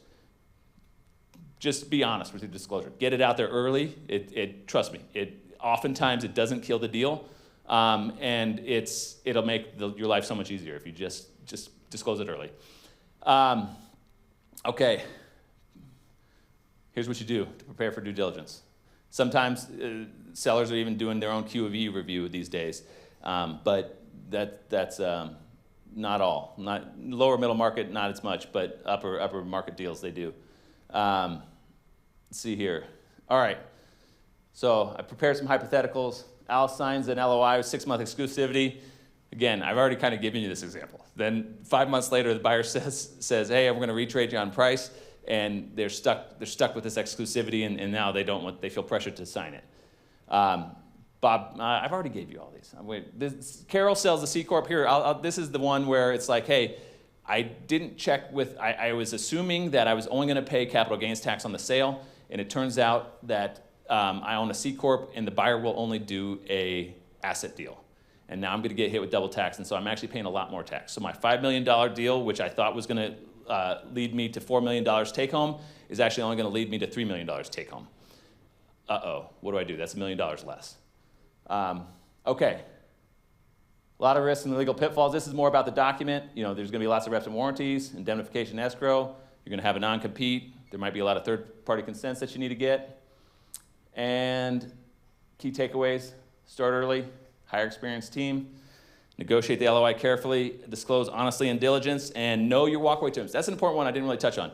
It's if you come in from the financial piece and you know what you need to walk away with, and you know what terms you're going to, and like how long I'm going to stick on the business later, That's really important. If you have your walkaway terms going into it as a seller, it's going to make the negotiations a lot easier because you know what you will, and you can negotiate on actually the points that are important, and you can give on some of those other points. And so that's it. Thank you guys. Appreciate it. Sorry for going over.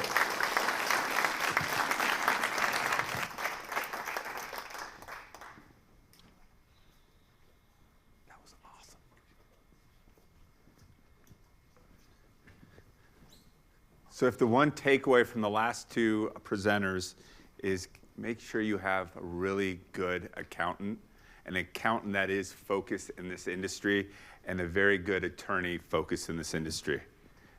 Highly recommend it. Okay, that was awesome. Our next presenter, we're shifting a little bit now. We're going to the business broker side. And also, we've had Q&A, but Braden will if you raise your hand during this section, Braden will bring you a microphone. But our next presenter is Matt Zollinger, business broker advisor for Main Ascent. Let's give him a big warm round of applause. Thank you.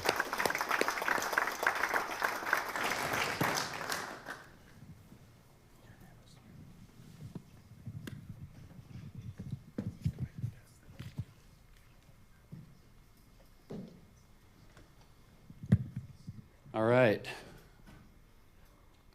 Good morning, everyone. Thank you for being here, and thank you for supporting entrepreneurship at DU. Shout out to Josh and his team for putting all of this together. It's a great event with lots of good information shared. Thanks, Josh. Appreciate it. Thanks to Trevor and Ron and a few others for stealing most of my thunder here today, but we'll get through it pretty quick. We're set up in this session to do a Q&A after the presentation, but what we'll do is we'll do the Q&A throughout and still hopefully have some time at the end to answer some questions. So my name is Matt Zollinger. I'm a business broker and an advisor and an owner at Main Ascent Business Brokers and Advisors. And today we're going to talk about the broker's role in the sale process and how a broker can help you effectively as a seller and owner navigate this whole process confidently and successfully. So let's start off by introducing the hero of our story, the broker, obviously. When you employ a broker and hire a broker as your agent in a transaction like this, you enter into a fiduciary relationship with that broker. And in Colorado, the fiduciary relationship carries certain legal ramifications. This broker has to act and perform with loyalty to the client to ensure that the client's needs are met. They have to maintain confidentiality of private information and only release that information when allowed to do so. The broker has to provide disclosure to the seller, disclosure of market conditions, buyer engagement, and things that might affect that seller's decision-making process throughout the process. A broker has to act with care and skill, use their expertise to navigate the process of selling a business and help get to the ending, which is the closing date. And then again, acting in good faith. A broker needs to act with honesty and dignity and accurately represent the seller without any conflicts of interest. All right, so expertise and valuation. A broker provides an accurate market-based valuation of the business, ensuring it's priced competitively to attract buyers while maximizing the owner's return. Now, I don't have any socks to throw out. I've only got one pair. I don't think anyone wants them, but feel free to ask your questions. When we start to talk about business valuation, most brokers will take a tiered approach to evaluation, meaning they'll use different methodologies and different sources of information to get to evaluation. We typically start the valuation process by looking at businesses that are currently for sale. So I'm sure everyone's heard of Biz Buy Sell. We'll go out on Biz Buy Sell, we'll find like businesses that are similar to the one we're trying to value, and we'll look at what information they're providing. What does their revenue look like? What does their cash flow look like? Do they include real estate and so forth? So we'll take a look at all of the businesses for sale that are in that same industry or in that same type of business, and we'll look at what are they selling for? What is the multiple that's being used to sell these businesses? So that's the first point of data, to try to find a multiple that makes sense. Next, we'll go into a database that provides us information about businesses that have sold over the past couple of years, maybe 12 to 24 months. And this database also gives us what the business sold for, what was the industry, what was the size of the business. And so we try to make sure that we maintain some consistency between the size of the businesses that we're looking at and the size of the business that we're valuing, right? We're not going to go look at a business that's sold for $100 million when we're selling a business that's a $5 million business. So we go back and forth on that. Sometimes the look back needs to go more than a couple of years. We have a steel distributor that's for sale right now, and we went back 8 years to look at history of sold steel distributors in the U.S. to try to find comps that made sense to use with this one. After looking at businesses that have been sold in the recent past, we also take a look at a knowledge base that gives us about 40 or 50 years of history of what the sell multiples have been for that industry, for that type of business. So this knowledge base will provide us breakdowns of business sizes, say businesses between $1 and $5 million, $5 to $10 million, and so on. And within each of these ranges in that industry, it will tell us what has been the average multiple that's been used to sell this business for revenue multiple, maybe an EBITDA multiple or an SDE multiple. We'll use that as another point. The other thing that we always do is we work with our clients and do a seller survey. Seller survey allows us to get more insight into the business operation, how they're running things, how ready is the seller to exit the business, and are they financially ready to sell the business? At Main Ascent, we use a survey called the Value Builder System. It's a really great one. It provides some really good graphical feedback that we can provide to the sellers, and they can use this survey to plan ahead in the next year or two. If they're not ready to sell, they can use that to know what to focus on going forward. The second piece is if you have real estate as part of your transaction.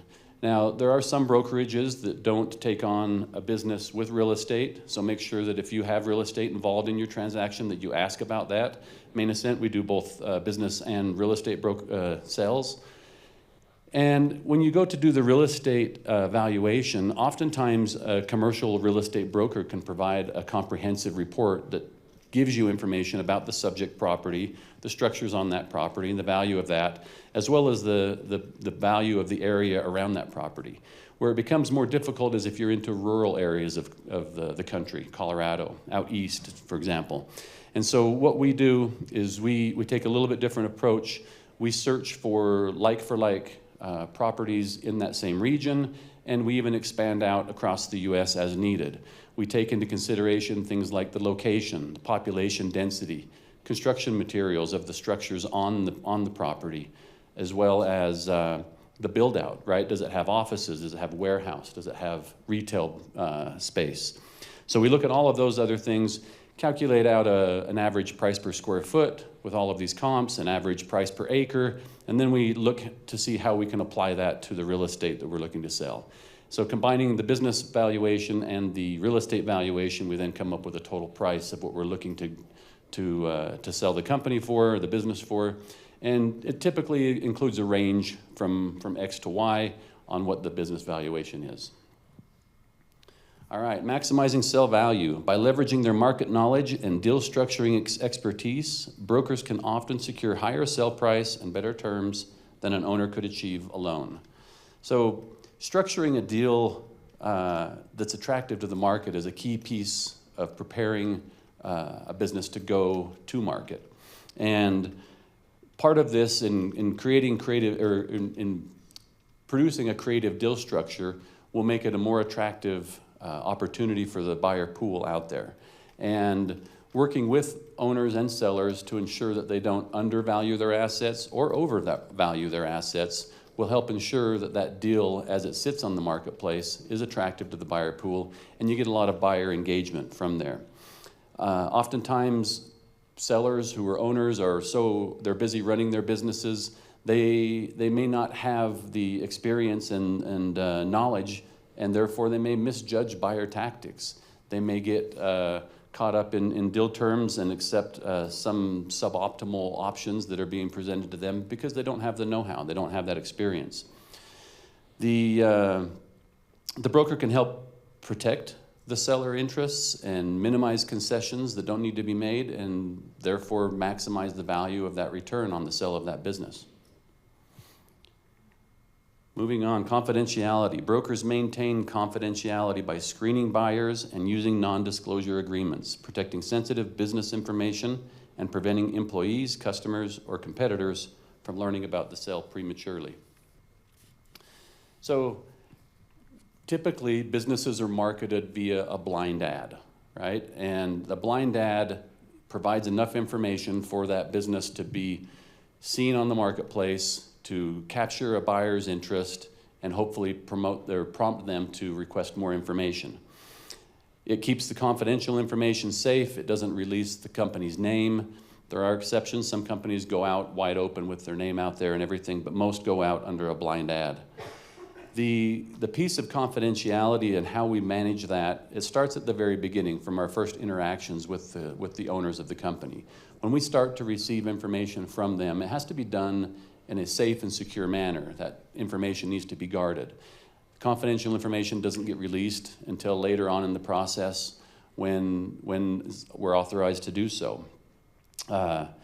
Post-closing, we retain that confidential information in our databases for a minimum of 4 years as per state law.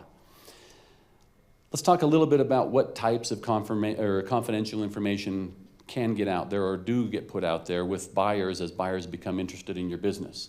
So starting off with things like financial statements and tax returns. It's a very common one. It's one of the very first things that gets sent out as confidential information. Once a buyer has been qualified as a buyer, then they're able to receive some of this confidential information. Buyers want to be able to review the financial statements and do their own valuation. They want to check the work of the broker, make sure that it's within reason.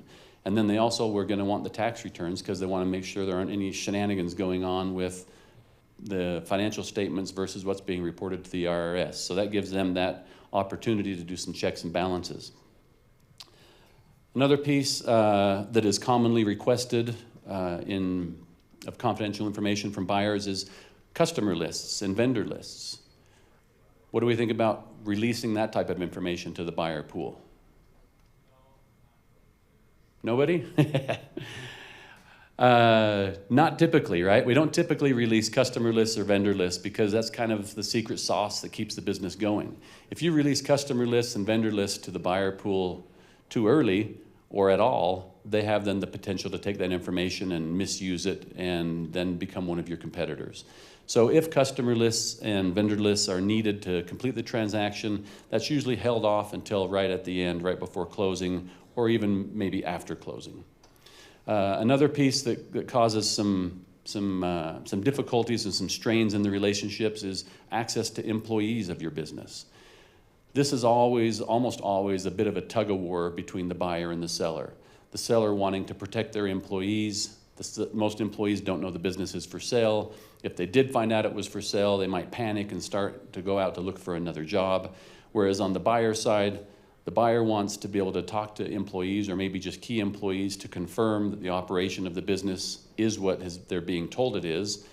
And they also want to have some assurance that when they take over, all the employees aren't going to walk. They're not loyal to the owner. They're actually loyal to the business and they're going to stick around. So there's always a bit of tug of war in that sense. And in most cases, buyers don't get access to employees until after closing or possibly maybe key employees prior to closing. All right. No questions. Good. This is easy. Time savings. Selling a business is time consuming. A broker manages inquiries, buyer screenings, and paperwork, allowing the owner to focus on running the business and maintaining its value during the sale process. So in most cases, the seller is the owner, is the operator.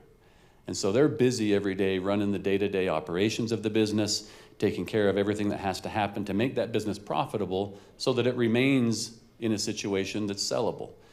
So selling a business is time-consuming. The owners, the sellers have got to come up with reports. They've got to answer questions. They've got to prepare their financials. They've got to meet with prospective buyers. They've got to answer a lot of questions about their operation.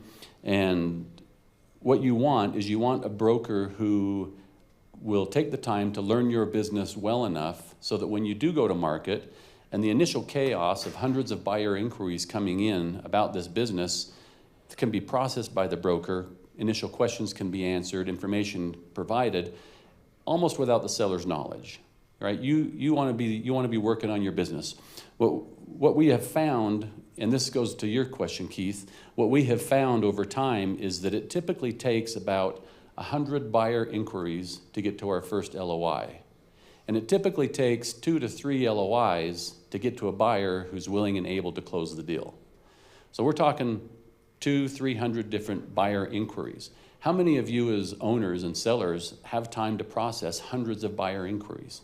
Most people don't, right? So that's kind of the time commitment that we look at. Market exposure. Brokers create professional marketing materials and list the business on relevant platforms, reaching a wider audience without the owner having to manage the process. So this is always an issue, right? How do you effectively market and sell a business in such a busy and noisy marketplace? There's so much going on out there. How does your broker then help you create a blind ad that stands out enough to encourage buyers to then request additional information? You bet. How important is it then to find a broker who maybe has worked in your industry before, like, maybe it's a tech company, but it's a tech company that gets a gas, whatever flavor? How important is that? What is it? And then if so, how do you go about finding it? Great question. Sorry, we didn't get a microphone over there, but the question was, how do you find a broker who's part of your industry to ensure that they have the capability to market your business appropriately to the buyer pool that will be looking at it, right? So there are a lot of brokerages that have specialists in different industries. At Main Ascent, we don't do that. We do something a little bit different. Most of our brokers are what we call corporate refugees, right? We were all in the corporate world for decades, and we've now gone off to do something else. And during our time in the corporate world, we bought and sold businesses either of our own or for the corporations we worked for. What we do is we always put 2 brokers on a deal. And inevitably, and we always try to match those brokers up with their past experience with what the business is going to go through, right? So we do that on our side. There are brokerages that have specific specialties for tech or for medical or for this or that. We kind of run the gambit. We'll take on whatever deal and we'll match brokers to that deal that have some experience somewhere in that field. And we've got a pretty good diverse bench of brokers, so it so far so good, works out. We haven't had any issues. Sorry, no socks to throw you. Okay. So blind ad, right? So we create this blind ad, and the intent there is to provide the buyer pool enough information to get them interested enough to where they make an inquiry. When we write the blind ad, sometimes we fudge some of the information in there because we're trying to protect the confidentiality of that company. If it's a company that has 15 employees, we might put 10. If it's a company that was started in 1980, we might put 1990. Because we don't want competitors, we don't want employees and other folks out there poking around the business marketplace trying to figure this stuff out. The other piece on a blind ad is the photograph. A lot of people kind of just push on past the photo that's on the ad. A photo is worth 1,000 words, and we have found that if you're careful in the photo selection, it does drive a lot of more buyer activity to you. Okay. Access to buyers. Brokers have established networks and access to databases of potential buyers, including individuals, investors, and companies, increasing the likelihood of finding the right buyer quickly. So I'm going to start off with BizBuySell. Obviously, I think everyone's heard of BizBuySell, right? BizBuySell is the largest business for sale aggregator in the United States. They post up about 65,000 businesses per year on their site for sale. And they receive about 3.5 million visits per month to their site. So this is absolutely the starting place for most small businesses that are going up for sale, Main Street businesses, mid-market businesses. The other places where we dip into as a firm when we start to search for buyers is we look at prior buyer inquiries. So we, on almost a daily basis, will get emails from buyers that say, hey, I'm looking for a business. This is my criteria. This is kind of the industries I'm looking for, the dollars I'm looking at, and so forth. We keep those, we hold on to those, and we try to match up buyers with deals that are coming through. We also have buyer inquiries from prior deals. So we've sold a number of machine shops in the last few years, and we've got hundreds of buyer inquiries from those machine shops. If we have another machine shop coming to market, we've got a whole pool of buyers who were interested previously who may be interested now. And maybe they missed out on the last deal because it was already under contract. Maybe it was too high of a price for what they were looking for. Maybe it was too small of a business for what they were looking for. Nonetheless, we've got a lot of past prospective buyers that we can tap into. Additionally, we look at industry buyers. We have this steel distributor up for sale now. Part of our go-to-market strategy was we went out to 600 or 700 different steel distributors across the nation to make them aware that this business was for sale. The catch with those guys is if they're not out looking at the same time you're selling, it's pretty hard to get a deal done. It's rare to be able to kick an industry buyer into the mode of acquisition if they're not already doing that. We do work with corporate refugees, right? A lot of times folks have spent decades in the corporate world. They're planning for an exit. They're great potential buyers because they typically are planning for it. They've got equity they've put aside to be able to put into the purchase. They typically have a strong balance sheet, which the banks like, and so that's another good group. We deal with private equity firms as well. Oftentimes the private equity firms fall into the category of groups that are trying to do an assemblage. We worked with a group who was buying up music schools across the United States. We helped them with their first deal here in Colorado. We helped them with a couple of other deals around the country. And I think they're up to 50 or 60 music schools they've purchased now. So that's another one of the groups. I'll try to move on here. Screen qualified buyers. Brokers vet buyers to ensure they're financially capable and serious, reducing the risk of wasted time or failed deals. So the typical process is buyer sees an ad on BizBuySell, they make an inquiry, we receive that inquiry. In response, we ask them to fill out a non-disclosure agreement, and at Main Ascent, we also have them fill out a buyer registration process where we gather more information. We've got their name, their address, their phone number, their source of funds, and we also give them an opportunity to attach additional information, whether that's bank documents or a resume or whatever they feel like they want to attach. We then scrutinize that information to qualify these buyers. We'll go look them up on the internet. We'll go find out who these people are. We'll look up their address. Sometimes we get a home address, sometimes it's a business address, sometimes we get a vacant lot in the middle of nowhere.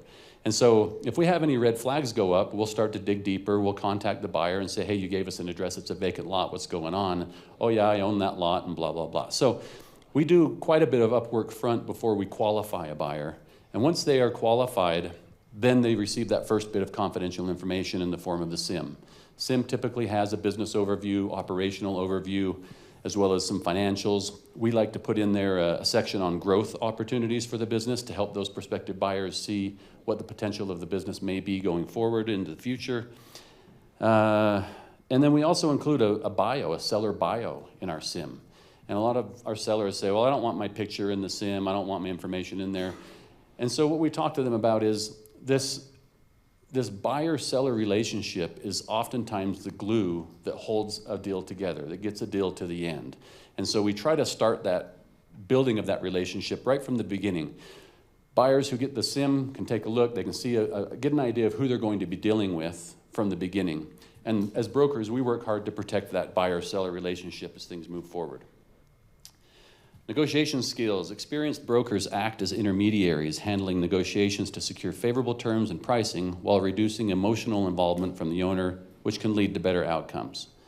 So I'm just going to skip a little bit on the T's and C's. You know, we try to stick with mostly industry standards. We monitor that. We've got good attorneys to do that, to take care of the terms and conditions and those things.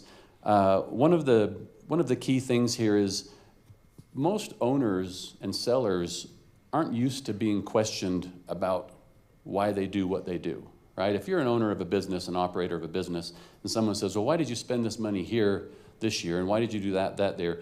A lot of times they get their backs up, right? And it's hard to be questioned. When you're used to running a business for decades and no one questions your authority, all of a sudden, everyone who's looking at your business is questioning everything you've ever done.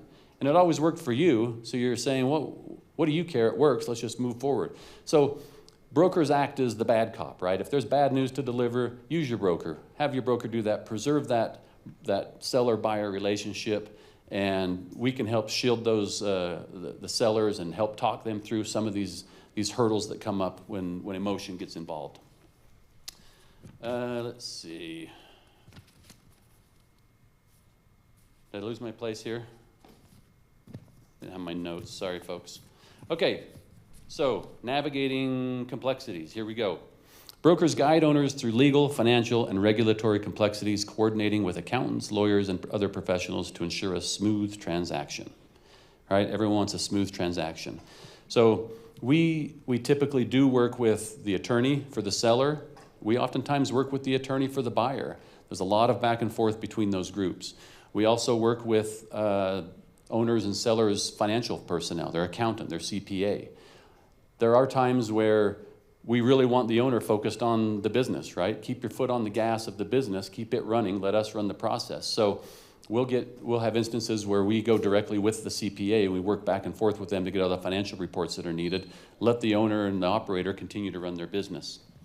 Essentially, the idea is let the broker be the central coordinator between all these groups of people so that you can smoothly get into that closing, to get to the closing date. So closing the deal. Brokers manage the due diligence process, which Trevor talked about, assist with financing arrangements, and final paperwork, increasing the chances of a successful closing without last-minute hurdles.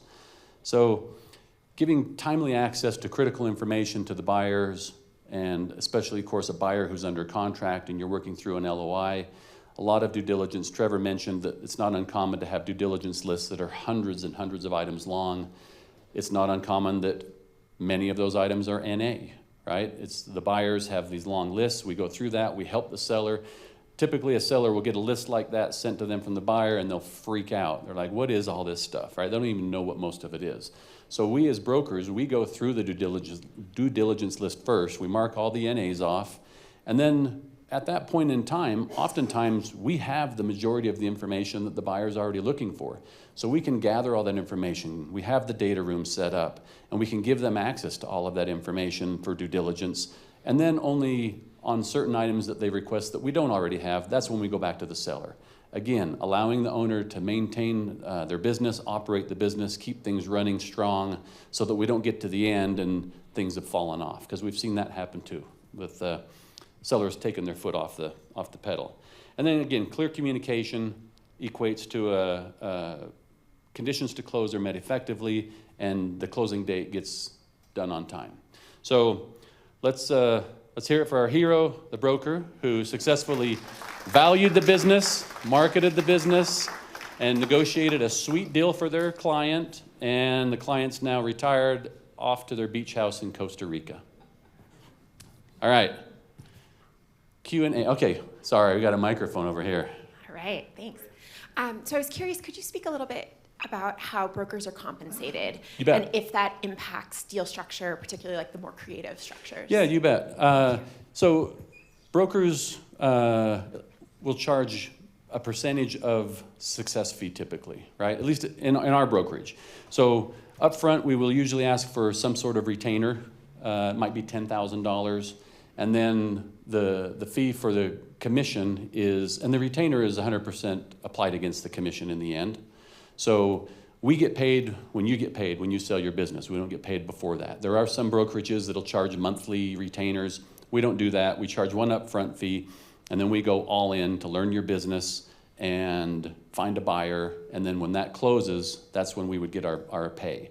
And the commission percentages can range anywhere from 5% to 10%. It depends on the brokerage. It depends on the size of the business. It depends on the complexity of the business. It depends on how many entities there are. If there's real estate, there's so many things that come into play with where that percentage falls.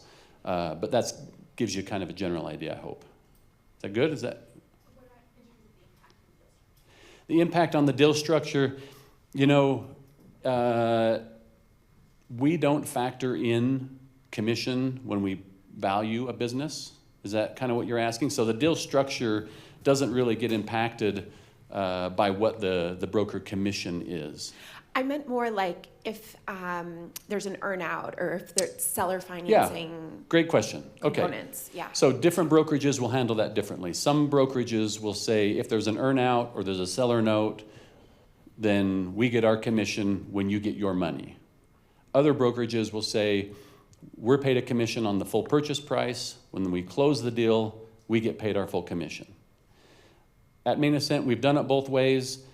Quite frankly, we've gone to pretty much, we get paid when the deal closes, because otherwise we're going years out trying to collect $1,000 a month for 5 years or something like that. It gets messy and gets administratively difficult. So typically we do everything right at closing on our commission. Yeah, great question. Sorry, it took me a minute to understand it. That was your question. Okay, great. Any other questions? Over here. We'll get you a mic.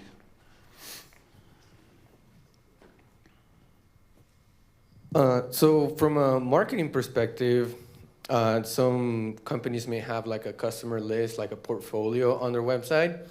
And going back to not disclosing customer or vendor list, would you recommend against having a portfolio where you're displaying all your previous clients? So you're talking about the brokerage having a list of deals that have closed and those clients, is that what you're asking about? Or are you talking about the listing having a list of clients there as part of the ad? I would say more of the company that's selling having a list of their customers on their own marketing website. Great question. All right, so when we talked about release of customer information and we said typically that's a no, not until the very end, it does depend on the business. There are some businesses where those customer names will sell the business, right? We sold a testing laboratory last year in the spring, and the customers that they deal with are very big customers. And so the names of those customers were released as part of the information packet that went out to prospective buyers, because those customers carry a certain amount of weight. Some of the machine shops that we dealt with, they deal with NASA, they deal with JPL, they deal with Hawk, they deal with all these other medical industries, space industries. And so some of these large names carry a lot of weight, and if prospective buyers see who the business is doing business with, sometimes that's a good selling point. And so it really does depend on the business. There are times when it makes sense to do that, absolutely. Gotcha. Yeah, good question. And so when it wouldn't make sense is if they, let's say you release your customer list as the seller, then I as the buyer try and go and talk to those people personally. Yeah. So I'll give you an example. Right now we're selling a business, and this guy's he started the business on his own. He's run it for 20 years. He's just tired. He hasn't done anything on the business itself. It kind of runs itself for the past decade. And he has a customer list of people who have bought from him that was 205,000 names and email addresses of customers, all of which he has not once ever in the 20-year history reached out to them with any communication. No email to say, hey, order again and get 5%, nothing, right? So his whole business was based on all of these customers and these repeat purchases. And the buyer kept asking, well, I need to see the customer list. I need to validate this customer list. And so what we did there, rather than providing them, the buyer, with the customer list, is we said, all right, we have this list of 205 or 225,000 names and email addresses. What we're willing to do is run that through a service to validate how many of those emails are still valid. So it gave the buyer some comfort that these aren't all just fictitious and bogus email addresses that have been put into the system to sell the business. We ran it through, I think it was about $750, and it came back that I think about 80% of those email addresses were valid and 20% weren't, which wasn't surprising given that it was a list that was spanned 20 years, right? So yeah, some of those are going to fall off. Gotcha. But that's how we managed it with this buyer, and they were satisfied with that. They understand that customer list and those names and contacts is the entire business. Mm-hmm. So they didn't insist. Cool. Great question. Thank you. Thank you. Any other questions? Ask your broker questions, guys. This is an easy one. This is the time. I'll tell you what I think.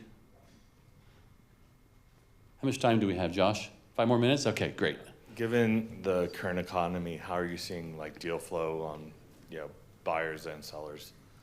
There's a lot of buyers out there, and there's a lot of sellers that want to sell, but they don't know what to do, or they're not prepared to do. What we're finding in the seller side of things right now is a lot of folks who have been through COVID, and now some economic downturn, and now a change of administration, and they're tired, and they want to sell. But the problem is we have this COVID arc that we're seeing over and over in businesses. And some businesses, it hit a great positive, and then they dropped off. Some businesses, it was a big negative, and now they're picking up. And it has taken now this past year or so, working with the banks and working with the underwriters to help them understand that this COVID arc is passing through almost every business that's still out there and is being for sale. So part of the problem in getting deals done now has been, let's measure that COVID arc, whether it was positive, negative, and where we are today. And so we're doing look backs back further than 3 years. We're going to 2019, 2018, and help the banks see what the historicals have been on these businesses. But as far as numbers, there's still a lot of sellers out there. There's probably more buyers than sellers out there. And sellers who are in a fatigue situation are oftentimes overvaluing what they wanted for their businesses. And so it makes it a little bit difficult. We have a lot of these little come to Jesus conversations with clients where we value their business and we sit down with them and they say, well, that's $1 million or $2 million less than I need to get. And we say, well, we're probably not the right broker for you because this is what the market is saying today. So we can give you some advisory services to help you get to where you want to be, and it might be 2, 3, 4 years out. But the difficulty is they're ready to get out now. So you see some give and take on both sides on that. Thank you. Yep. Other questions? Yes, back in the back. Given the crowded buyer market, how do buyers stand out to you? And what do you look for when you have hundreds of people reaching out to you about a listing? Wow, that's a great question. We do look at buyer profiles and the information they provide as far as an initial upfront, like in their buyer registration. Do they provide a banking letter that has them pre-approved for some amount? We'll call that bank, talk to that banker, see if they're really working together or if it's just something they made up on a PDF somewhere. But we look for, most of our sellers are looking for simplicity in a deal structure. So obviously all the sellers want to have no seller carry, and all the sellers want to have no earnouts, and on and on and on. So when we start to narrow down the buyer pool, so we had a listing last year where within the first 2 weeks of going to market, we had 8 offers on this business. And what we did is we had to look at each of those offers and compare them side by side. And some of them included a seller carry. Some of them included, hey, you've got $1 million of inventory. We want to pay that over a 3-year period and just buy the business. And so we had different terms and conditions that were put in these LOIs. And so we were able to line them all up side by side and then sit down with our client and review each one of them to determine where was our client's priorities. In our case, our client isn't in need of money right now. This is an operating business that they have other investments. So they were okay with a seller carry, but they didn't want to deal with the hassle of inventory being paid out over a period of years because there's 2,000 SKUs in their inventory. And it's like, well, I don't want to keep track of this, and I don't want them to keep track of this. So different sellers will have different priorities, and that's typically how we narrow down the seller or the buyer pool. Does that answer the question? Okay. All right. Anybody else? Going once. All right. Thanks, everybody. Appreciate you.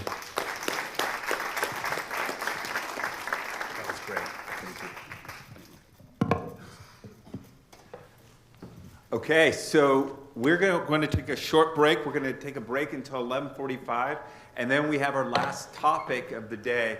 We have a gentleman that's going to come up here, and I get the opportunity to interview him, and he is a seller, and he's going to walk through his experience of selling his business and why he sold it. So take 15 minutes, and then we'll come back for a Q&A. Thank you.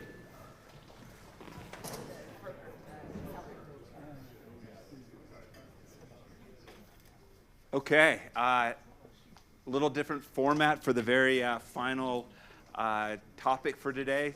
Thank you all for hanging out today. I hope there's been some value in what you've learned, because I've now learned quite a bit about the number of mistakes I made going into the whole process, which is too bad. But so this final one, we get to talk to an entrepreneur that had a successful sale, and we're going to walk through that process. What we have up here, though, is we have a QR code. So if you hit that QR code, you can submit questions for Keith. And then here on my left, Professor Neil Pollard will actually be kind of aggregating the questions, and every once in a while just shouting them out for Keith to answer. So first of all, let's give a big round of applause for Keith Raymond for being up on the stage with us today. All right, so I want to start at the beginning and level set a little bit to understand the story of Keith's business, what it is, what got him started, and how long he ran it. So we kind of have an idea of what it is as we kind of go into the process of selling this business.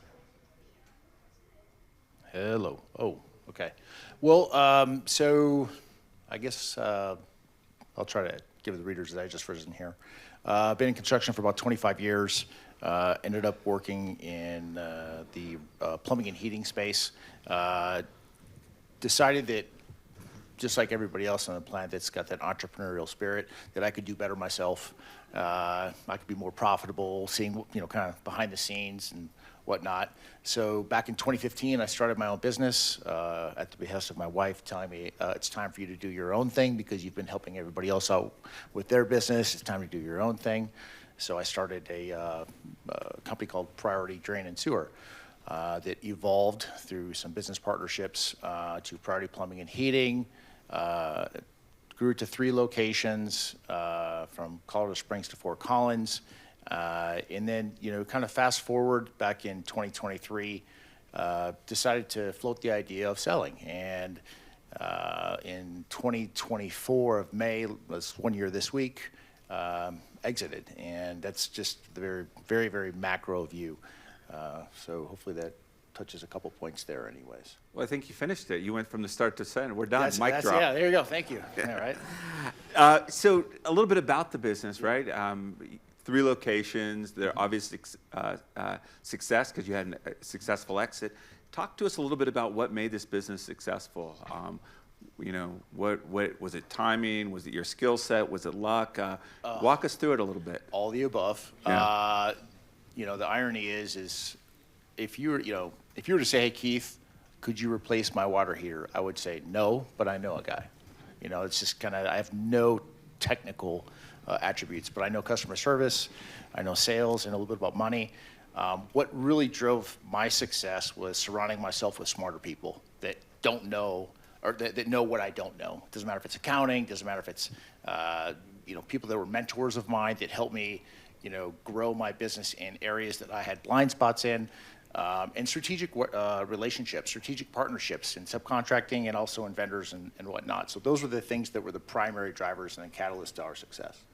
All right, so you had this success, and then at what point did you start thinking about selling? Was it when you started the business, or was there something that happened along that journey that you're like, I'm ready to do it? And what started making you think it could actually be a reality? So there's a few pieces to that.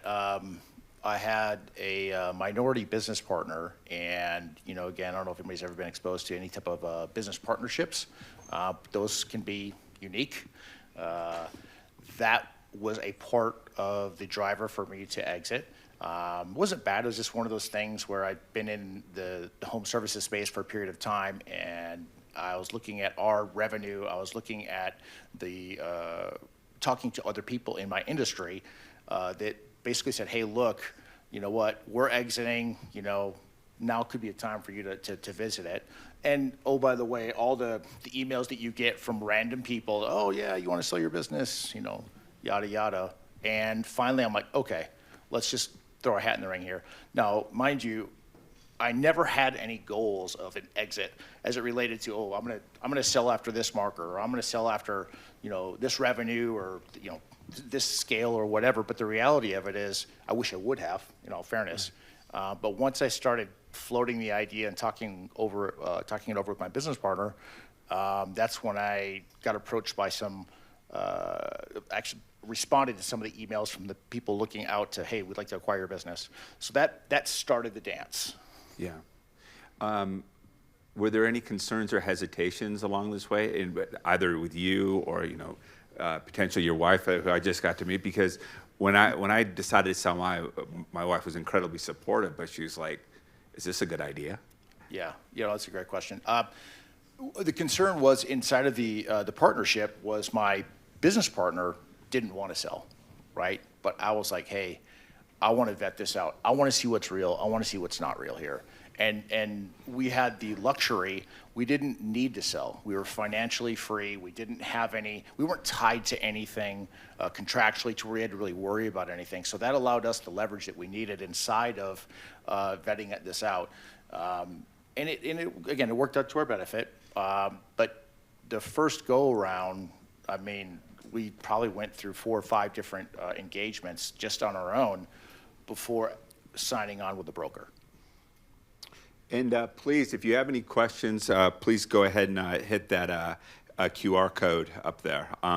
So one of the common threads that we've heard from all the different speakers is being ready to sell from an operational perspective, from a financial perspective, kind of making yourself irrelevant to the business so it can run when you leave.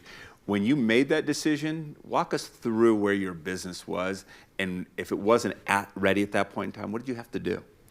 A few pieces to that. Number one, I wanted to, and what we wanted to, just from talking to people, talking to colleagues in the industry, having a succession plan, having somebody, and somebody mentioned it earlier, one of the speakers, I apologize, I don't remember who it was, but, owner-operator. Are you actually running the business? Are you running out there? And, there's a lot of guys that, or companies, they got their Superman cape on, and they're running around there doing everything, right? Well, for the buyer, it's typically like, hey, look, the less you're doing and the more you have the model in place, that deep bench was a term that was used, that was a huge benefit to us. I had a management team, a leadership team, I had a general manager. All of that allowed me to really sit back and do what I wanted to do inside of the business and work on growing the business versus being trapped inside of it. So that was a big play. That was something that was very beneficial and was recognized inside of the acquisition position. Another thing I would say is, there were software applications, and this in our industry is called Service Titan. There was a software application that we used that was kind of a best of breed model. That made it easier for an acquisition position as well. So we got the best of breed type of software in order to let them synergize whatever they needed to synergize with us and whatever platform we were going into. So that helped us as well as far as the optics or the lens that the buyer would be looking through. Okay, so you decided to sell a business. Did you go at it alone? Did you come up with a valuation alone? Did you start to market alone? I mean, obviously, Matt was here earlier talking about the value of the broker. Sure. What was kind of that next step? And then walk us through the valuation process. So the valuation process was a little bit trial by fire, or a lot of it trial by fire. Okay, this is my first time going at it. I've never been exposed to it. Total rookie. And when I started engaging a couple companies that actually seemed, noted. I knew their name. I knew who they were. Then I'm like, okay, so let's see how real this is. So had a couple cups of coffee, and inside of those conversations, I would just say, hey, give me best and worst case scenario. And, of course, they're going to give you, oh, yeah, you could get, 75x, and I'm being facetious there, but, 5 to 10x were numbers that were being thrown out.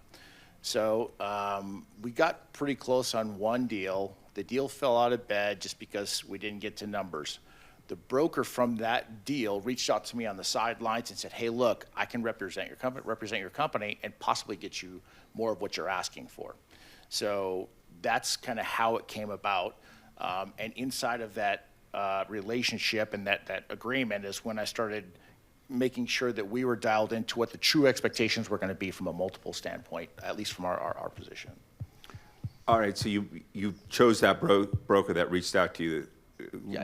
Yeah, he reached out to me, and then I, with my business partner, said, okay, this is what we want our alignment to look like from an expectation standpoint.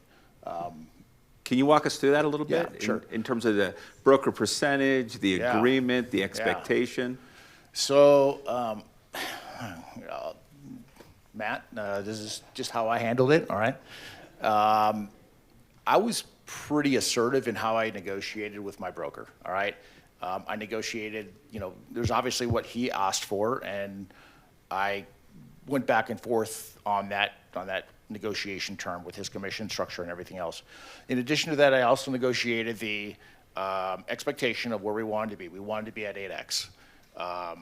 In addition to that, just to set that tempo, notice I didn't want to waste time with what I felt my company was worth, while trying to be practical at the same time. The other side of it is I also negotiated the timing, right? I didn't want to sit into a 2-year deal with a broker. I mean, that to me, it's like, I'm not focused on the business. If I'm sitting worrying about distractions on the sidelines tied to selling the business, that was something that I negotiated a 9-month position. You get 9 months, end of this year, or we're just going to continue on. We're going to continue to grow the business, right? I wasn't in a place. We weren't in a place where we were desperate and we had to sell, which is again a huge leverage point for us to work with. All right. So you jump in. You've got a broker. You've made all the decisions, the negotiation points. Jump into the sales process. What surprised you about this process? Wow.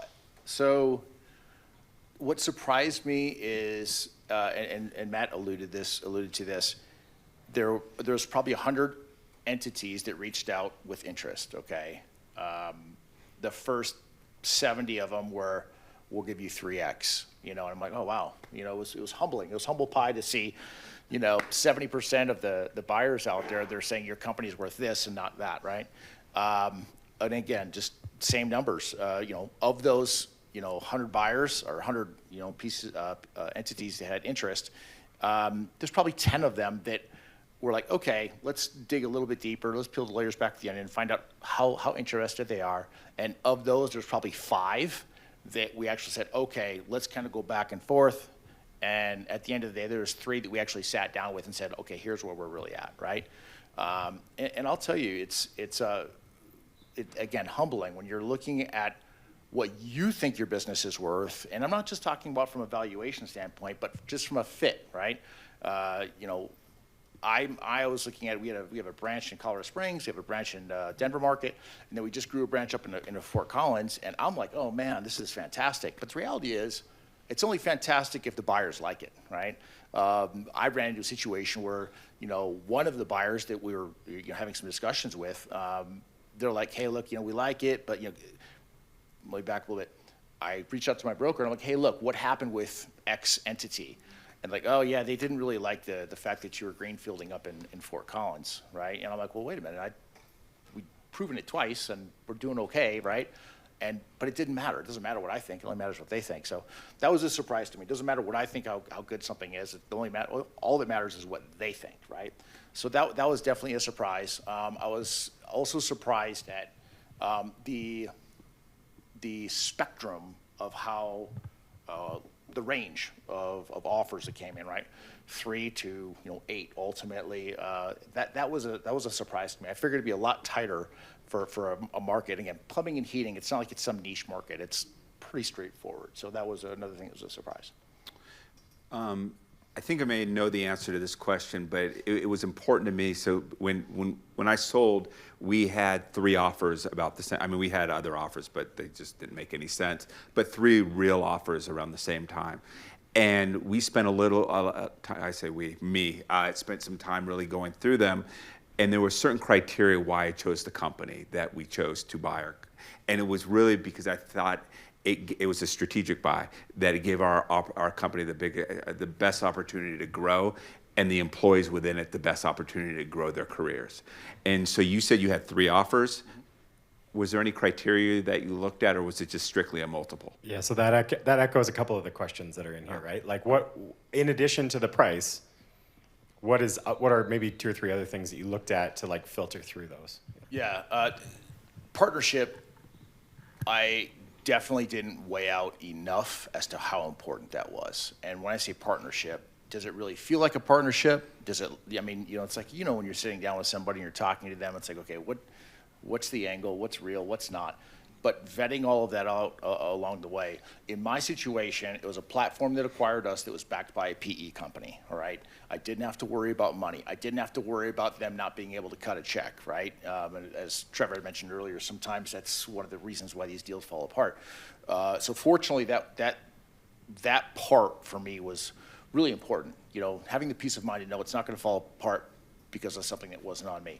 Another component of it was, again, above and beyond the monetary position of it, is what does the opportunity look like on the backside for me, right? Because I know well enough, knowing myself, that I'm going to want something more on the backside of this. What that looks like, I don't know. In my situation, my contract had me going through deferred consideration model where they pay you more as you go throughout the last couple of years. I knew I wanted to do something on the backside of that. I just didn't know what it looked like. The other side is the opportunity that I had above and beyond the multiple, because it was a rollover company, to when the company sells again. So I have another dog in the fight post-close. Hopefully that makes some sense, right? It made perfect sense to me. Any other questions? I mean, there's lots of great ones in here, so I can throw one in and I'll go next. So it's really hard for me because I try and melt like 2 or 3 of them together because there's some that are similar or aligned. In addition to your broker, who were maybe some other like key advisors that you were really happy to have had on board? In addition to my broker, well, I had my attorney. Okay, that's another story. But the reality of it is the attorney was great, but I found myself doing the lion's share of the negotiations. Now that said, it was good because it helped me not get wrapped around the axle on certain things I didn't want to worry about and just focus on the things that were material. I had a colleague that had been in the industry for a number of years that already had his own business, and I kind of spoke to him about multiples. I spoke to him about, what are the important things, what are not. Again, and in fairness, there's trial by fire along the way. I have a good friend in here, Kevin Betts, that also gave me some insight on things that I didn't necessarily know. So even though he wasn't in the industry specific to plumbing and heating tied to an M&A position, the reality of it is that helped me. And one last, a good friend, it's funny, when you reach out and you start asking questions. I have a friend that I grew up with since like 5th grade, and he was a vice president in the M&A world. So, just asking around. A lot of times you don't know who is in your network until you really start asking, or who's actually been to the dance unless you start asking. So those are, for whatever that's worth, I hope that helps. No, that was a great question. So you get into this whole, you identify the buyer, and then you start moving forward. What were some of the hard parts of that, some of the challenges throughout that process? Unequivocally, undeniably, for me, who does not specialize in patience, seller fatigue, deal fatigue, whatever you want to call it, is a very, very real thing. And I was just like ready to walk away. I mean, I was, again, and mind you, I was negotiating with a platform CEO, and I ended up negotiating with a PE entity at this, kind of simultaneously. And it was good. Fortunately, and this is what's helped make it a good outcome, they were very fair and reasonable. And they didn't burn me. They were just being reasonable. When you're dealing with somebody that's reasonable for all intents and purposes. So that was huge. Remind me of that question. I apologize, I got sidetracked there. When you were going through the process, you had identified the buyer. What were some of the hardest parts? Seller fatigue. Yes, sorry, thank you. So for me, when it gets to a point where, and expectations are everything, the broker's like, and not just the broker, but reality is the buyers, I'm like, hey, how long is this going to look? What are we, 60 days, 90 days? Yeah, 90 days, we'll be done. And our LOI went in January, and we didn't close until the middle of May. So for me, I was just like, oh my God. And then, and you start getting these questions, and this is when it got a little challenging for me. When you get the same question for the 17th time, okay, tied to your AR, or to your net working capital position, or your whatever it is, that to me was challenging, right?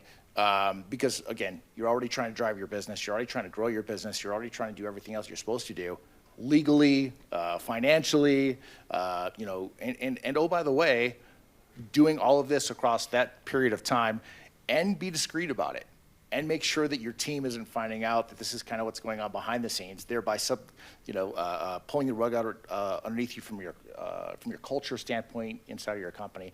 Yeah, that's a little bit tricky. So yeah, those are some of the pieces. That was one of the hardest for me too, is keeping it quiet while keeping the company running, and then doing, which I'll talk about in a second, all the due diligence. That was, and the other one was the mental part of keeping my gas on the pedal with a company, because the interesting thing about buyers is if we had, because you go quarter over quarter, it doesn't end in 90 days. If you had a down quarter, they may want to go back and negotiate. If you had an up quarter, they're not going to go back and negotiate that. It's so funny you say that. So we had our best month in business. So we did an LOI at like the end of December in 2023, or like the very first week of January 2024, something to that effect. And we had our best month in business. For us, it was $1 million that month in revenue. And I went back to them.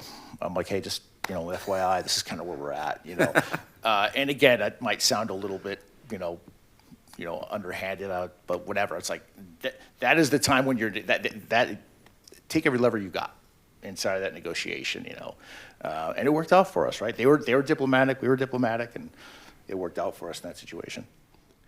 All right, so you have to go then into this due diligence process, and this is when you basically, my broker always said, open the kimono. He kept saying, we got to open the kimono. And this is when you got to show all the financials, and they can ask you pretty much every question. Your point, they kept coming back to you 17 times. I'm lucky I didn't have that problem. How did that process go for you? Were there any things that happened that raised red flags, or they focused on certain things? Yeah. So number one, they have, 3 or 4 different companies that come in and do their quality of earnings. They come in and do all these, they ask for all of these spreadsheets and all your assets and all this, that, and the other, which is expected. That's not surprising. It went pretty well overall. The one thing that I would really, again, echo from what we heard earlier is, Trevor mentioned this, every skeleton that you have in your closet, just here it is. This is everything that's happened to me. It doesn't matter what it is. I had a flat tire 5 years ago. Here you go. This is what happened.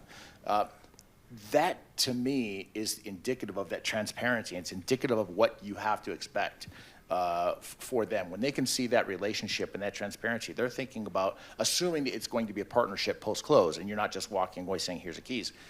You get the opportunity to say, hey, look, brother, you're not going to find anything else. This what you see is what you get. But at the same time, it's also what allowed me to go back and say, hey, look, we did $1 million this month. Let's be flexible here and what our other asks are. Nice. Somebody would like to know if you can give a little more insight into like the idea of deferred upside. And I mean, you mentioned something about the company selling again later, and how you might be able to benefit from that. Yeah. So in our situation, they asked us to roll a percentage of our acquisition model. So for us, it was like 25%. So 25% of what we achieved in the sale price is now being rolled over as additional money into the next time, because they're going to end up selling in our platform's business model. They're going to sell it again to another company once they drive up that EBITDA. And as you saw, and I don't know if it was Matt, I forget who it was, but at 1 million EBITDA is X as a multiple. At 5 million is another multiple, and at 25 million is another multiple, which is when we get to recognize that benefit, right? So yeah, I'm gonna have to hang on for a little bit longer to be able to recognize, the opportunity there. But the reality is, if it's a win, which right now everything's demonstrating as such, then that's like the generational wealth opportunity that we get to capitalize on. And I'll say, full disclosure, I have the benefit right now of working inside of the platform, of doing a little bit of M&A, right? So I'm on that side, just doing for tuck-ins and things like that. There's companies out there right now, even the plumbing and heating industry, where they're going bankrupt on platforms, and it's surprising at how easy it can happen. So it's not a guarantee. It's not an automatic. It's just if you line up with the right company, with the right formula and the right financial backing, most often it's going to be a win. And so far, so good for us. Nice. So there's a couple here, but they feel like questions at the end. Okay, cool. All right, so from the time you made the decision to sell, whatever that day was when you woke up and and you talked to your partner, to when the deal closed, how long did the full process take? It was a little over 2 years. From the time that we actually got the LOI, it was about 5.5 months. Yeah. Okay. So over that process, looking back now, right, it was probably some fun times, not so fun times. Is there anything you wish you had known before you had started? Is there one of these events you would wish you had gone to? This might be an event that I would have gone to, absolutely. I'll tell you, there's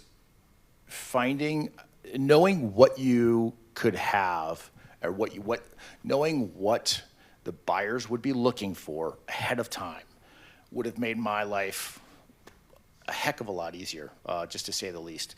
Knowing what most companies, not every single one, but knowing what most companies are going to look for, what most buyers are going to look for, to me would have helped me prepare. And oh, by the way, made me feel like, okay, I'm really getting what I'm supposed to be getting financially out of this sale, right? Those are pieces of the puzzle that would be very significant. It's like you're getting the recipe to the cake, right? That to me would be significant. Can you give us an example of something maybe that the buyer, you wish you'd known that the buyers really cared about? So again, and this is because I'm in a place where I've been exposed to some of this, is like a cheat sheet that they go by, right? The succession model, what's the percentage of residential versus commercial, these like, call it 10 things. One of the things in my space that was noteworthy was memberships, right? Or recurring revenue, things like that they tied to. They put a lot of weight in that, right? As far as, hey, we know that these types of situations are going to come up that are going to be beneficial to the bigger picture of the platform, the organic growth, whatever the case might be. Yeah, that's a great one. Recurring revenue, they love it because they realize that phone doesn't ring once that month. You're still getting this amount of cash coming into the business. Right. Recurring revenue. So I went to graduate school here. We never learned recurring revenue. I had to learn that one on my own, but it's a beautiful thing when it happens. All right, so your business sells. Check your bank account and you see the zeros and you're like, all right, this is great. And then you have to walk in and introduce the new owners to the employees. Walk us through that event, and also walk us through how the employees reacted, not only that day, but over the first 30 days. So this is a very, very thoughtful answer. I have a business partner. We are yin and yang, right? We are completely opposite sides of the spectrum. Opposite sides of the spectrum on how we walk through the business environment professionally. My, model is, hey, let's just go in. We're gonna let everybody know. Here's the party. Lots of things to look forward to. Yada yada yada. My business partner was like, Keith, let's rethink this. Let's, when they come up and they ask, when they come up and they say, hey, yada yada yada, what's going on with this, that, or the other? Who's this company? Then we cross that bridge accordingly. Fortunately, we went with a blend of that. Effectively, the team or the company that acquired us became a strategic partner. That's exactly how we stated it. They are. It's 100% true. We do still own. We have a percentage of ownership inside the company because we did the rollover. So all of the strategic partnership is the gospel. Now, what ended up happening is when they would come through and they wanted to visit our locations and they wanted to visit our team and, hey, these people are going to be coming in. They're with, our platform. They're a strategic partner. They're going to help us drive more efficiently. They're going to help us make more money. They're going to help us ... right? That's kind of how we framed it. And it's been, now that it's been a year, everybody pretty much knows exactly what happened. But what helped us, what gave us the tailwind to make that successful was by having a healthy culture. And I'm not trying to preach what everybody here already knows, but that culture part allowed us to get through that, allowed us to bridge that model and that acquisition without it being, everybody running for the hills, which I'm sure people have been exposed to in some capacity before.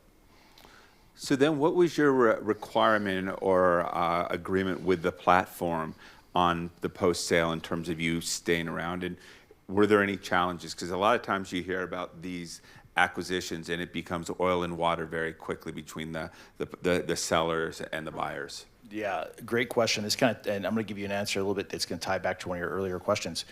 One of the reasons why I liked the platform that we engaged with was because they said that they were going to allow us to be autonomous. and hey, you guys just do you, right? You guys make it happen. We're here for you if you need anything, kind of. And again, I knew that some of that was a little bit of lip service, and like we'll see how that really ends up.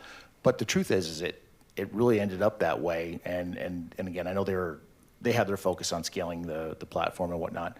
But tied back more to our engagement, they asked me to stay on for 3 years. I negotiated it down to 2 years, and I knew that by being a part of that, it would also make for a more successful platform. It would also make for more of a successful company mode, and it didn't bother me. Now I'm in a place where it's been 1 year, and I'm exploring other opportunities either within the company or outside of the company that's going to create for a better succession model or fast-track succession model. So I think I got that right. Yeah. I'm going to go back to something I should have asked earlier in terms of when you're going through the sale process, and you made a comment about not, I'm paraphrasing, not selling when you have to. And so did you have certain leverage through the sale process? Because I'm guessing you didn't have to sell.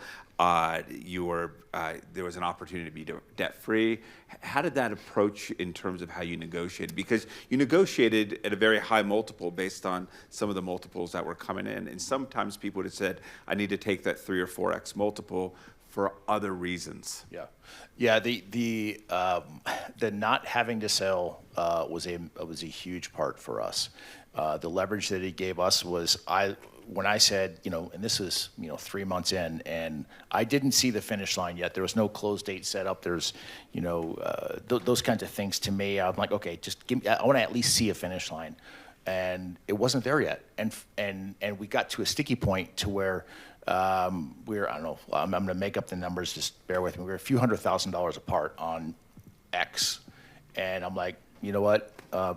If we can't cross this bridge, there's no purpose in me spending more money on an attorney. And then conversely, you guys spending more money on your attorney, which, oh, by the way, was some big firm out of New York, which was fun. But at the end of the day, I basically said, if this isn't going to work, it's okay. We can all kind of just, cross the bridges later on if it works out for everybody. When I was able to do that, it, without sounding curt here or callous, it forced them to come to the table, it forced my broker to come to the table, and then we came to the table on top of it to cross the bridge together financially. So that's how it worked out for us ultimately. Nice. I have one more question, so do you have it? Yeah, there's 2 in here that I like. So one is, a larger sort of platform or organization came in and acquired. Was there any thought, or did you have any sentiment or feeling around, should I sell this to an independent operator so it can preserve legacy, or was that a concern for you at all? For me, no, not really, because again, tying back to the financial piece, I would have been concerned about, okay, unless you're ready to come in and write a check for, 8 digits, I'm probably not going to go down a path and spend a bunch of money on attorneys and then worry about on the backside something falling through. Additionally, knowing that I was going to have to stay on for a little bit longer, I could help preserve that legacy and make sure that the train is on the track, so to speak. So that was part of my strategy in moving that direction. So I don't know if this hijacks your last one or not, but we talked a lot about the logistics so far, and a couple of the previous speakers talked about how this is an emotional experience for the seller, right? This is your baby. And so what did it feel like? Like, did it feel different? Like mentally, emotionally, like what did you go through as you were handing over these keys and being like, or was it just like that chapter's done? Yeah, as the founder of the company, it's funny, I still don't feel like I've handed over the keys. I still own it. You know what I mean? I don't own it, but I still own it, And I think that's been the big thing for me, which has also helped it be successful, which has also helped it that transition be strong for us to where it hasn't been, trust me, it hasn't been without hiccups. But fundamentally, we've been able to cross bridges together with the platform and the PE group when we've had to, because they know that we care. So hopefully that gets to the answer there. Yeah, so my final question is, we have some potential sellers in the audience, and we're recording this, and so people will watch it. When you think about the whole process and your journey, what advice would you give business owners that are actually thinking about selling, maybe not tomorrow, maybe in 5 years, but really tactically, but also psychologically as well? Yeah, they're definitely two totally different things, right? When I spoke with my business partner probably 5 years ago, and I said, hey, what's our goal? What do you want to do? How do you want to exit? What's your plan? Do you want to get to 5 million? You want to do this? You want to do that? He's like, 5 million? You're like 10 or 15 or whatever. I'm like, oh, okay. I've for the first 7 years of the company, and mind you, I had the company for 9 years. We had the company for 9 years ultimately. I never had a target. I was just running. I was sprinting like for 9 years, right? Just sprint, sprint, sprint. And I never stopped and said, okay, what is my plan? I never had a plan. So that's the first thing. Have a plan. And the plan doesn't have to mean that you're going to exit. The plan just means you have a plan. You have a plan to go, okay, at this point, once I have X amount in revenue, once I have X amount in employees, once I reach this age, once I reach this financial security position, then I'm going to cross the bridge. Do I want to do this? Do I not want to do this? You can always change your mind. You're the owner, right? So that was a fundamental marker for me. So that probably is a little bit tactical and psychological. Above and beyond that, I would say expose yourself to these kinds of things. I'm not just saying this at the convenience here of my good friend Josh, but the reality is putting yourself inside of these types of environments to where you know what to expect.